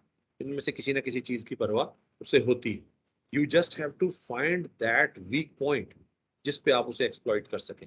You just have to find that dearest thing जिसके ऊपर आप उसके साथ बार्गेन कर सकें, या जिसकी बेस पे आप लेवरेज गेन कर सकें। और लेवरेज गेन करना ही आपके लिए आपका गोल होता है। सबसे पहले आप लेवरेज गेन करने की कोशिश करते हैं, and once you identify that point, तो आपको लेवरेज मिल जाता है। आपको उससे बातचीत करने का, या उसे कन्विंस करने का, या उसे मजबूर करने का किसी अमल पे, आपको at least you find that idea और यू फाइंड दैट आंसर। और ऐसा बहुत से केसेस में हमने देखा है कि एक आदमी कहता है मुझे मार लो, हम कहते हैं तेरा तो पता नहीं, लेकिन तेरी फैमिली के साथ बड़ा बुरा होगा। आपके साथ तो कुछ नहीं होगा, लेकिन आपकी फैमिली के साथ बड़ा बुरा होगा। फिर वो कहता है नहीं नहीं, मेरी फैमिली के साथ कुछ नहीं करना। तो यहाँ पर आके पता चलता है कि जी इसका वीक पॉइंट इसकी फैमिली है। Now you have to play on that weak point. अच्छा नेगोशिएटर जो होता है वो सामने वाले का जो वीक एरिया है उसको जरूर एक्सप्लॉइट करने की कोशिश करता है, उसे वो फौरन कैप्चर करता है, रख लेता है किसी मुश्किल वक्त के लिए। जरूरी नहीं है कि आप वीक पॉइंट पे फौरन खेल जाएं। अच्छा नेगोशिएटर वीक पॉइंट को फौरन से यूज नहीं करेगा, उसे रख लेगा, जहां उस वक्त के लिए रख लेगा जब उसके पास कोई और रास्ता ना बचे, फिर इस वीक पॉइंट को यूज करे। खैर, तो ये तो एक आइडिया था, लेकिन अदरवाइज जनरली स्पीकिंग, अगर कोई शख्स खुदकुशी का इशारा देता है तो आपके लिए बहुत हाई रिस्क का इंडिकेटर है। आपको इस वक्त फिर बहुत ज्यादा मोहतात हो जाना चाहिए। यहाँ जरा सी गलती भी जो है वो बहुत ही भयानक नताइज सामने ला सकती है। अब इसके बाद नेक्स्ट स्लाइड के अंदर हम बात करेंगे तरबियती सरगर्मी की। उससे पहले हम एक हैंड रेज हुआ है, शबाना ने शायद कुछ बात करनी है। जी बोले शबाना प्लीज। सर जिस तरह से हम उनसे मुज़ाकरात कर रहे होते हैं, ठीक है ना? अगर आधा घंटे घंटे के बाद फिर जब हमें फ़ील होना शुरू हो कि जो हम मुज़ाकरात कर रहे हैं कि वो अभी इतने फ़ायदेमंद नहीं है, उसमें से कोई ख़तरे की हमें निशानगी आ रही है, तो फिर सर उस टाइम पे हमें अपनी स्ट्रैटेजी जो होगी फिर वो उस टाइम पे चेंज करनी होगी। क्या स्टेप करेंगे जब हमें इंडिकेटर मिलना शुरू हो तो? वेरी नाइस, वेरी नाइस, बड़ा अच्छा सवाल है। सवाल से पता चल रहा है कि आप ना सिर्फ वो सुन रही हैं और वो समझ रही हैं जो हम कह रहे हैं, बल्कि उससे आगे भी सोच रही हैं, and this is very nice. क्योंकि एक किसी भी ट्रेनिंग का, किसी भी तालीम का, किसी भी जो है वो कम्युनिकेशन का मकसद ये होता है कि थॉट प्रोसेस को इनिशिएट करना। अगर आपका थॉट प्रोसेस इनिशिएट हो रहा है तो हम ये समझते हैं कि इस कोर्स का सबसे ज़्यादा फायदा हासिल हो रहा है हमें। तो आपके अगर जहन में आगे का क्वेश्चन पे पैदा हो रहा है तो यह बहुत अच्छा सवाल है और बड़ा पर्टिनेंट क्वेश्चन। क्वेश्चन ये है, मैं रिपीट किए देता हूँ, कि अगर हम निगोशिएशंस कर रहे हैं, मुज़ाकरात कर रहे हैं, वक्त गुजर रहा है, 1 घंटा 2 घंटा, वक्त की बात नहीं करते कितना वक्त गुजर रहा है, लेकिन वक्त गुजर रहा है और वक्त गुजरने के बावजूद भी कोई पॉजिटिव इशारे नहीं आ रहे या कोई नेगेटिव इशारा आ रहा है, तो हमें क्या करना चाहिए, हम क्या करेंगे, अपनी स्ट्रेटेजी को किस तरह चेंज करेंगे। तो बेसिकली हमें उस वक्त ये देखना होगा कि हम अपनी अब तक की जो निगोशिएशंस हैं उसको रिव्यू करेंगे। आपने देखा था, एक्सक्यूज मी, आपने देखा था कि हमने जो निगोशिएशन टीम का स्ट्रक्चर बताया था उसमें हमने 3 लोग बताए थे मिनिमम। हमने 3 लोग बताए थे मिनिमम। इंपॉर्टेंट क्राइसिस सिचुएशन में, मेजर क्राइसिस इंसिडेंट में 3 लोग मिनिमम निगोशिएशन में होने चाहिए। एक प्राइमरी निगोशिएटर होता है जो बातचीत कर रहा होता है, एक कोच होता है जो हिदायत दे रहा है, और एक टीम लीडर है। अब कोच और टीम लीडर जो हैं वो असेस करते जा रहे हैं कि जो बातचीत हो रही है और जो जवाबात आ रहे हैं, आया ये पॉजिटिव सिम्त में जा रहे हैं या नेगेटिव सिम्त में जा रहे हैं। अगर पॉजिटिव सिम्त में जा रहे होते हैं तो वो चलने देते हैं इसको, ठीक है, सही है, इसी बात पे बात जारी रखो, यही पॉइंट सही है, यही लाइन ठीक है। लेकिन अगर उन्हें दिखता है कि इस लाइन में पॉजिटिव रिप्लाईज नहीं आ रहे या कोई नेगेटिव इंडिकेटर्स आ रहे हैं, तो फिर जो कोच है और टीम लीडर ये आपस में मशवरा करते हैं कि अब हमें लाइन किस तरह बदलनी चाहिए। पहले मिसाल के तौर पे आप उन्हें किसी को ऐसे किसी पॉइंट पे बात लेके जा रहे थे कि आपकी ये डिमांड्स हैं, इन डिमांड्स के ऊपर हम कोशिश कर रहे हैं, फिर आप डिमांड्स से हटके उनकी वेलफेयर के बारे में बात करना शुरू करते हैं, फिर आप उसकी अपनी जिंदगी के बारे में बात करना शुरू करते हैं, फिर आप उससे उसके मसले की डेप्थ की तरफ जाना शुरू करते हैं। आपके पास बात करने के बहुत से मौजूआत हैं, आपके पास रास्ते बहुत सारे हैं। आपने सब्जेक्ट को फोकस करके उसकी ज़ात के ऊपर बात करनी है, ज़रूरत पड़े तो वो भी कर सकते हैं। उसके वीक पॉइंट्स आपने स्टडी करने हैं और ज़रूरत पड़ने पे इस्तेमाल करने हैं, आप ये भी कर सकते हैं। आपने उसकी डिमांड्स को देखना है और उसकी डिमांड्स में प्रायोरिटी देखनी है, या अपने लिए डूएबल डिमांड कौन सी है वो देखनी है। अगर वो मिसाल के तौर पे ये कहता है, जैसे कि ये अभी हमने टीएलपी की बात की थी, तहरीक लब्बैक की बात की थी, अगर ये बातचीत होती है और ये कहते हैं कि जो सुबह हमारे लोग जो लिबर्टी चौक पे जनाब हमारे लोग जमा हुए थे और वहां से हमारे 12 कारकुन उठा लिए गए, उन्हें पुलिस छोड़ दे तो हम ये छोड़ देंगे, तो आप कहते हैं कि यार ये डिमांड शायद हमारे लिए डूएबल है, ये कर लेते हैं। इन 12 की तो हमने तफसीलात ले ली है, इन्हें तो रातों को घरों पे रेड करके भी 2 दिन बाद उठाया जा सकता है, कोई इशू नहीं है, केस दर्ज हो जाएगा, फिर उठा लेंगे इनको। फिलहाल ये बात मान के अपने बंदे छुड़ा लें तो बड़ा जबरदस्त काम हो जाएगा। तो आपको ये देखना होता है कि कौन सी डिमांड है जिसपे आपने प्ले करना है। पहले आप किसी और डिमांड पे प्ले कर रहे थे, अब आप किसी और डिमांड पे प्ले कर सकते हैं, ठीक है। ये तमाम आपकी स्ट्रेटेजीज होती हैं और अल्टीमेटली यूज ऑफ फोर्स का ऑप्शन तो होता ही है। आखिरी आखिरी आखिरी ऑप्शन यूज ऑफ फोर्स का तो होता है। तो आप पहले डिमांड्स में से देखते हैं कि किस डिमांड पे आपने प्ले करना है, जिस पे आप कर रहे थे उसको छोड़ के दूसरे पे बातचीत शुरू कर दें। इसी तरीके से आप देखते हैं कि सब्जेक्ट की सेल्फ में कहाँ हिट कर सकते हैं आप उसे, उसको हिट करने की कोशिश करते हैं, या फिर उसके वीक पॉइंट्स को एक्सप्लॉइट करने की कोशिश करते हैं, या फिर आखिर में यूज ऑफ फोर्स का भी आप ऑप्शन रख सकते हैं। तो इस तरह, या फिर आप कोई डिमांड उसकी पूरी कर तो सकते थे लेकिन आप नहीं कर रहे थे, आप कह रहे थे कि इमरजेंसी आएगी तब पूरी करेंगे, हम इसकी डिमांड जो है वो शुरू में ही पूरी करेंगे तो ये तो आगे बढ़ता जाएगा। तो आपने कोई एक डिमांड उसकी तैयार करके रख ली थी लेकिन आप उसे पूरा नहीं कर रहे थे। जब आपको इस तरह का नेगेटिव इंडिकेटर मिला, या जब आपको कोई इस तरह का जो इंतहाई नुकसान वाली या इंतहाई हसास पॉइंट आया, उस वक्त फिर आपने ऑप्शन दे दी और वो ऑप्शन आपने यूज कर ली कि ठीक है तुम्हारी ये डिमांड पूरी कर दी, या मुबारक हो तुम्हारी बात मान ली गई है, हमने अभी अभी बात की है तुम्हारी बात मान ली गई। आपको पता है ये बात तो मान ली गई थी 2 घंटे पहले ही, लेकिन हम कोशिश कर रहे थे इसके बगैर हमारा काम हो जाए। जब नहीं हुआ तो हमने ये पेश कर दिया कि लो तुम्हारी ये बात मान ली गई, और मुमकिन है उससे ब्रेक थ्रू हो जाए। तो ये सारी चीजें हैं जो मुख्तलिफ स्ट्रेटजीज यूज कर सकते हैं। अगर सिचुएशन ऐसी बने तो बिल्कुल अपनी स्ट्रेटजी को चेंज करके मुख्तलिफ एंगल्स को ट्राई करना चाहिए। But it was a very good question Shabana, thank you. So तरबियती सरगर्मी पे जाते हैं। 2003 का सियालकोट जेल का जज यरगमाली वाकया याद करें और चैट बॉक्स में इंतहाई खतरे के इशारे बताएं जिससे वो अंदोहनाक वाकया 3 जजों और 5 कैदियों की जान लेने पर मुंतज हुआ, यानी उसका नतीजा ये निकला कि 3 जजेस और 5 कैदियों की जानें चली गईं। उसके उस वाकये के अंदर इंतहाई खतरे के इशारे या हाई रिस्क इंडिकेटर्स कौन से थे या हो सकते थे, उनके बारे में बताएं। तो ये भी आपका असाइनमेंट है। आज के आपके 3 असाइनमेंट्स हो गए। आज जो है वो हमने आपको बहुत सारे असाइनमेंट दे दिए, हम जानते हैं, मानते हैं इस बात को, लिहाजा आप हमसे बिल्कुल निगोशिएट कर सकते हैं। इसमें आप एक असाइनमेंट आज कर लें, एक कल कर लें, एक परसों कर लें, अपने टाइम के अंदर करें, कोई आपके को कोई फोर्स नहीं कर रहा। लेकिन इन चीज़ों पे आप सोचेंगे कि असाइनमेंट बनाने का मकसद ये है कि जब आप इन सिचुएशंस को सामने रखते हैं, इनको जहन में लाते हैं और फिर इन क्वेश्चंस का रिप्लाई, इनका आंसर तलाश करने की कोशिश करते हैं ना, तो आप अपने आप से बहुत से सवाल पूछ रहे होते हैं। जब आप अपने आप से सवाल पूछ रहे होते हैं और उनके जवाब तलाश करने की कोशिश कर रहे होते हैं, तो ये जो चीज़ें यहाँ डिस्कस होती हैं, ये एक एक करके आपके दिमाग में आनी शुरू होती हैं और आप इन्हें प्रैक्टिकली इम्प्लीमेंट करने के बारे में सोचना शुरू करते हैं। और यही हम चाहते हैं कि जो चीज़ें यहाँ डिस्कस हों, अल्टीमेट ऑब्जेक्टिव इस स्टडी का यही है कि उन्हें आप इम्प्लीमेंट करने के बारे में सोचें और उनको कैसे इम्प्लीमेंट करेंगे वक्त पड़ने पे, इस बारे में लाए अमल तैयार करें, इस बारे में अपने आप को रेडी कर सकें। यही इस ट्रेनिंग का मकसद है कि आपको ज़्यादा से ज़्यादा रेडी करना।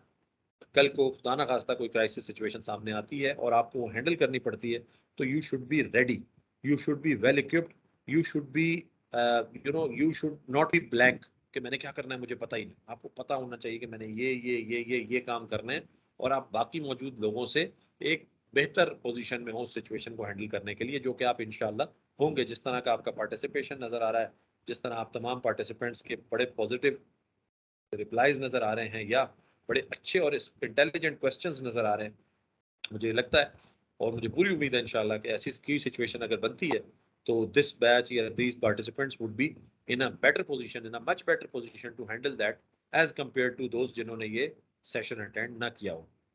नेक्स्ट स्लाइड पे आते हैं, जो कि मेरा ख्याल है लास्ट स्लाइड है इस मॉड्यूल की। हाँ, इसमें हम बात कर रहे हैं कि मुज़ाकराती टीम की कामयाबी का नुक्ता नज़र क्या है।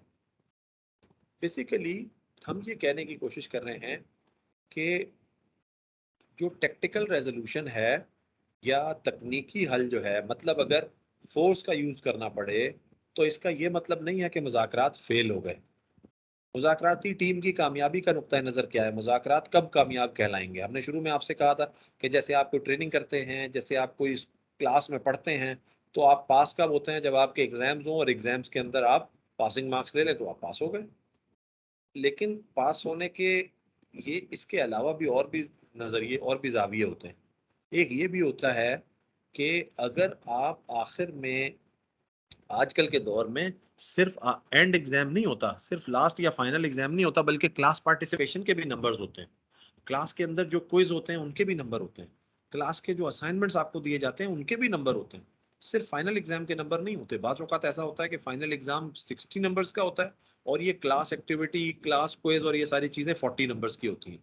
बल्कि इवन ऐसा भी होता है कि 50 नंबर्स का फाइनल एग्जाम होता है और बाकी 50 नंबर आपके थ्रू आउट द सेशन जो मुख्तलिफ असाइनमेंट्स हैं, क्विज हैं और क्लास पार्टिसिपेशन है, अटेंडेंस है, इन चीज़ों के होते हैं। तो आप जो आखिरी एग्जाम है उसके 50 नंबर में कामयाब नहीं भी होते, तो इन शुरू के 50 नंबर में से कुछ नंबर लेके आप कामयाब हो सकते हैं, पास हो सकते हैं।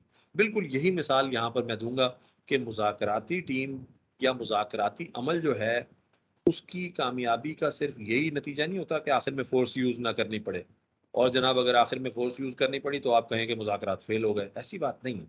बाज़ औक़ात आखिर में फोर्स यूज करनी पड़ती है, तब भी मुज़ाकरात कामयाब हुए होते हैं।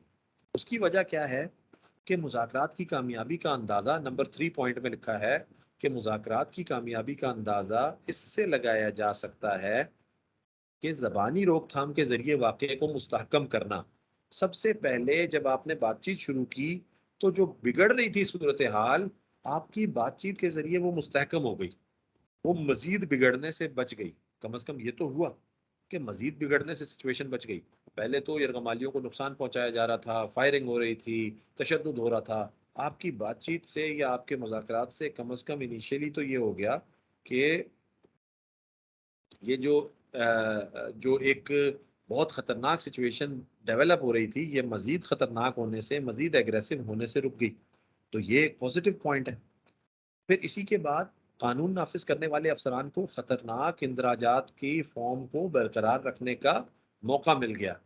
यानी कि बेसिकली जो आपने मौका फराहम किया बातचीत करके, उस बातचीत से जो टाइम मिला उसके अंदर आपकी जो ऑपरेशनल टीम थी उसको डेंजरस एंट्रीज करने से, उसको एकदम से अंदर जाती और जाकर नुकसान करा बैठती, उसके बजाय उसे टाइम मिल गया और उसने अच्छी प्लानिंग कर ली।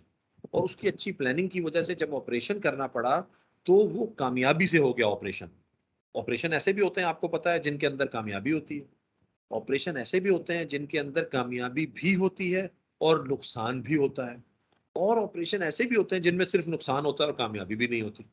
तो अगर आपकी मुज़ाकराती टीम की वजह से, मुज़ाकरात चलते रहने की वजह से आप टाइम बाय करने में कामयाब हो गए, और टाइम बाय करने की वजह से आपकी जो ऑपरेशनल टीम थी, जो स्वाट टीम थी, जो कमांडो टीम थी, उसे अपना ऑपरेशन प्लान करने का अच्छा मौका मिल गया, तो जब ऑपरेशन हुआ तो वो एकदम दाखिल हुए और उन्होंने एकदम अपना काम कामयाबी से कर दिया और उनको न्यूट्रलाइज कर दिया, सब्जेक्ट्स को, होस्टेजेस को रिकवर कर लिया सेफली।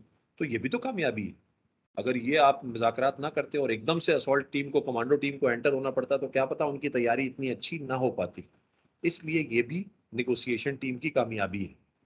इसी तरीके से इंटेलिजेंस मालूमात जमा करने और वसाइल की आमद के लिए वक्त का इस्तेमाल करना, इसका आपको मौका मिल गया। तो ये जो एक ऑब्जर्वेशन है, nice point, I take it. लेकिन ये जो ऑब्जर्वेशन है कि आपको इंटेलिजेंस चाहिए थी इस सिचुएशन को हैंडल करने के लिए, आपको रिसोर्सेज चाहिए थे इस सिचुएशन को हैंडल करने के लिए, तो ये जो इंटेलिजेंस थी और ये जो रिसोर्सेज थी, ये दोनों आपको कैसे मिली?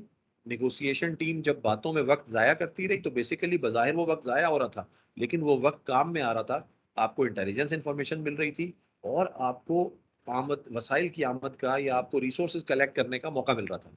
तो ये जो टाइम होता है नेगोशिएशन का, ये ज़ाया नहीं होता, बल्कि इससे बहुत फ़ायदा हो रहा होता है। और last point which is very very important, कि मजीद जानी नुकसान को रोकने के लिए आपने जब नेगोशिएशन शुरू की, आपने जब बातचीत शुरू की, तो उसकी वजह से कम अज़ कम ये हुआ कि मजीद जानी नुकसान होने से बच गया। तो ये तमाम मुज़ाकराती टीम के कामयाबी के अंसर होते हैं और इन तमाम अनासिर को भी अकाउंट फॉर करना चाहिए। लिहाजा मेरा इस स्लाइड को बताने का जो मैसेज इस यहाँ पर दिया जा रहा है वो ये, कि अगर एक्शन करना पड़ता है, अगर कमांडो एक्शन होता है, ऑपरेशन होता है, असॉल्ट होता है, स्वाट टीम को एंटर करना पड़ता है, इसका ये मतलब हरगिज नहीं है कि मुज़ाकरात नाकाम हो गए। मुज़ाकरात कामयाब हुए हैं, क्योंकि इतने सारे काम जो मुज़ाकरात के जरिए मुमकिन हुए, अगर मुज़ाकरात ना होते तो वो सब मुमकिन नहीं हो सकते थे। सो इस सिचुएशन को भी समझने की हमें ज़रूरत होती है। बाकी हमने चैट में जो हमें फुरकान ने पॉइंट किया, मैं खुद भी उसी कबीले से ताल्लुक़ रखता हूँ फुरकान, कि क्लास पार्टिसिपेशन पूरी होती है और आखिर के एग्ज़ाम्स के लिए कोई ख़ास तैयारी नहीं होती। तो मैं यहाँ पर जो हमारे पार्टिसिपेंट्स पार्टिसिपेट कर रहे हैं, मैं इसीलिए इनको ज़्यादा इनकरेज करता हूँ, क्योंकि this is actually the important thing, कि आप अगर क्लास में अटेंटिव हैं, क्लास में हाज़िर हैं, क्लास में होशियारी से इस बात को सुन रहे हैं, तमाम तर तवज्जो से, एक्टिव लिसनिंग स्किल्स हैं। अगर आप एक्टिव लिसनिंग स्किल्स को यहाँ इम्प्लीमेंट कर रहे हैं, तो आई एम श्योर ये आपको फ़ायदा देंगी। सिर्फ आखिर में जवाबात को लिख लेने से या वो करने से नहीं होगा। हाँ, कुछ एक्सरसाइजेस पे भी मेहनत करनी चाहिए, कोशिश करनी चाहिए, उससे भी आपको फ़ायदा होगा, जो असाइनमेंट्स हम आपके साथ शेयर कर रहे हैं। सो ये मेरे ख्याल आज की स्लाइड्स थी। नेक्स्ट में सिर्फ आज का तज्जिया आएगा। इस नेक्स्ट स्लाइड में तज्जिया, इसके बाद कोई असाइनमेंट तो नहीं है, 3 असाइनमेंट्स हम आज बता चुके हैं। अब तज्जिया में यही है कि हम आपसे यही कहेंगे कि अगर आज की डिस्कशन में कोई क्वेश्चन, कोई ऑब्जर्वेशन, कोई कमेंट है, तो वो आप काइंडली हमसे शेयर कर सकते हैं अभी। सर सेशन बहुत ज़्यादा आसान है, समझना भी बहुत आसान है। क्राइसिस नेगोशिएशन जिस टॉपिक पे हम बात करें सर, वो बहुत हाई कमांड, जैसे एक क्राइसिस हो जाए उस सूरत में होती है। लेकिन जो हमारे रोज़ बेसिकली के होते हैं, अगर हम यहाँ से ही स्टार्टिंग कर देते हैं इस तरह से मुज़ाकरात करने, या इस तरह की इम्प्लीमेंटेशन कर देते हैं, तो सर ये बहुत अच्छी एक प्री प्लानिंग आपने बता दी है कि हमारी डेली की रूटीन में ही शामिल हो जाएगा, जब सारा उनको जानना, करना, साइकोलॉजी समझना, और फिर उनको जिस तरह से फैमिलीज़ इश्यूज़ सर अक्सर करके आते हैं, तो उनमें किसी न किसी तरह उनकी फैमिलीज़ को वो नेगोशिएशन तो होती हैं, तो फिर वहीं से ही हमारा काम स्टार्ट हो जाता है। अगर रूटीन में जैसे सर आप एक्टिव लिसनिंग स्किल कह लें, तो सर ये तो हम लोगों में बहुत ज़्यादा आ जाती है, क्योंकि हम सारा दिन मसाइल सुनते-सुनते हमें ये आदत हो जाती है। और इसी से ही काफ़ी सारी बातें जो हैं हमने आपसे शेयर भी करते रहे वक़्तन-फ़वक़्तन, और वहीं से ही हमें कैच भी हुई है, हमने कैच भी की है कि किस तरह से सुनने और माहौल को वहाँ से जो जिस बात पे वो आए थे, जिस बात मसले के लिए, उससे हटा के दूसरी बातें की जाएँ, तो फिर वो असल में उनका कोई मसला होता ही नहीं है। उन्हें पता ही नहीं होता कि ये मेरा मसला था, खामख़ा वो परेशानी के आलम में 2-4 बातें मिक्स कर देती हैं। तो सर ये बहुत एक अच्छी बात आपने बताई है। सर इसके साथ में थोड़ी-सी एक रिक्वेस्ट करूँगी कि सर लेक्चर तो चले सर ठीक है, अच्छी बात है, हमने सुना समझा भी, बहुत आसान सा आपने बनाया है और समझाने का तरीका सर उससे भी आसान है। लेकिन सर एक चीज होती है ना कि डेमो हो या पिक्चर्स हो, तो कभी-कभी माइंड में सर वो चीज रह जाती है। तो वो 1-2 आपने जो वीडियोस भी शेयर किए और प्लान वगैरह सिचुएशन बोर्ड वगैरह सेलेक्ट किए, तो सर ये जो चीजें होती है ना, ये फिक्स हो जाती हैं। हो सकता है लेक्चर से काफी सारी बातें हम भूल भी जाएं, आगे चल के मिस भी हो जाए, लेकिन जो ये पिक्चर्स या बोर्ड ये इस तरह की जो चीजें होती है, वीडियोस वगैरह हैं सर, डेमोज जो होते हैं वो सर याद हो जाते हैं। अगर थोड़ा सा इनमें हम वो भी शामिल कर लें तो फिर तो सर थोड़ा माइंड भी डाइवर्ट हो जाए और आसानी भी हो जाए, और ज्यादा आसान हो जाए। Thank you sir. Very nice, बड़ा अच्छा सजेशन है again. Shabana, you been very very helpful. आपकी बातें, आपका जो इनपुट है वो बहुत अच्छा है, बड़ा पॉजिटिव है, कंस्ट्रक्टिव इनपुट है आपका। और इस तरह की चीज़ें हम कोशिश करेंगे मज़ीद। हाँ, फुरकान हमारे जो है वो आईटी विज़र्ड हैं, हम उनको कहेंगे कि आने वाले मॉड्यूल्स में इसी तरह वीडियो क्लिप्स या पिक्चर्स जो जो रेलिवेंट हमसे हों उनको मिलती रहें, वो हमसे शेयर करते रहें, और उससे हमें यकीनन फ़ायदा होगा। प्लस प्लस मैं तमाम पार्टिसिपेंट्स के लिए भी ये हाउस ओपन करता हूं कि सेशन खत्म होने के बाद अगर आपको सेशन से रिलेटेड कोई पिक्चर, कोई वीडियो, कोई ऑडियो, कोई न्यूज़ या कोई अपना पर्सनल तजर्बा, क्योंकि देखें पर्सनल एक्सपीरियंस से जो आदमी सीखता है ना, वो शायद किसी मूवी से ना सीख सके। एक कोलीग के पर्सनल एक्सपीरियंस से जो सीखता है वो दूसरा बंदा उससे जो सीख सकता है। हम क्योंकि police, Karachi police, Sindh police, Pakistan की पुलिस एक दूसरे से जैसे रिलेट करेगी, हम हॉलीवुड या बॉलीवुड की मूवी से वैसे रिलेट नहीं करेंगे। तो एक दूसरे के एक्सपीरियंसेस से शेयर करना बहुत अच्छा है। तो मैं तमाम को, जैसे अभी भी इंकरेज करता रहता हूँ, मैं मजीद इंकरेज करूंगा कि आप लोग अपने एक्सपीरियंसेस को जब शेयर करेंगे, कि जैसे कोई बताए कि मेरे पास फलां लोग आए थे या मेरा फलां मसला बन गया था, मैंने उसे इस तरह से हैंडल किया, तो ये बाकी लोगों के लिए एक अच्छा ऑब्जर्वेशन होगा, एक अच्छा एक्सपीरियंस होगा, एक अच्छा लर्निंग का आइडिया होगा। सो इसी पॉइंट के साथ इसको आज कंक्लूड करते हैं कि अगर आप लोगों के पास इस तरह की कोई भी ऑब्जर्वेशन हो, कोई एक्सपीरियंस हो, आप उसे ज़रूर शेयर करें। सेशन के शुरू में करें, in the middle of the session करें, टाइम की कोई कैद नहीं, लेकिन ज़रूर शेयर किया करें। प्लस ऑडियो विजुअल, अगर कोई भी चीज़ आपके पास भी सामने आती है, और फुरकान को भी मैं कहूँगा कि आप देखिए इस तरह की जो भी चीज़ आपके सामने आती है कोर्स वर्क से रिलेटेड, उसको ज़रूर शेयर किया करें यहाँ पर, जैसे आपने पहले किया, उससे फ़ायदा हुआ। So thank you very much for today. It was a very very interactive and very interesting session. इंशाल्लाह कल हम अपने सेशन में दोबारा मिलेंगे। टिल दैट टाइम किसी के पास भी कोई क्वेश्चन, क्वेरी, कोई ऑब्जर्वेशन हो, नोट कर लीजिएगा, कल इंशाल्लाह उस पर डिस्कस करेंगे। ओके जी, अल्लाह हाफिज। थैंक यू वेरी मच, अल्लाह हाफिज़, हाफिज़, टेक केयर, गुड नाइट। तो इसी नोट पर हम एंड करते हैं अपना आज का session. Thank you so very much for joining, बहुत बहुत शुक्रिया आप लोगों का। अपना ख्याल रखें, अल्लाह हाफिज़, टेक केयर, गुड नाइट, शब ब खैर।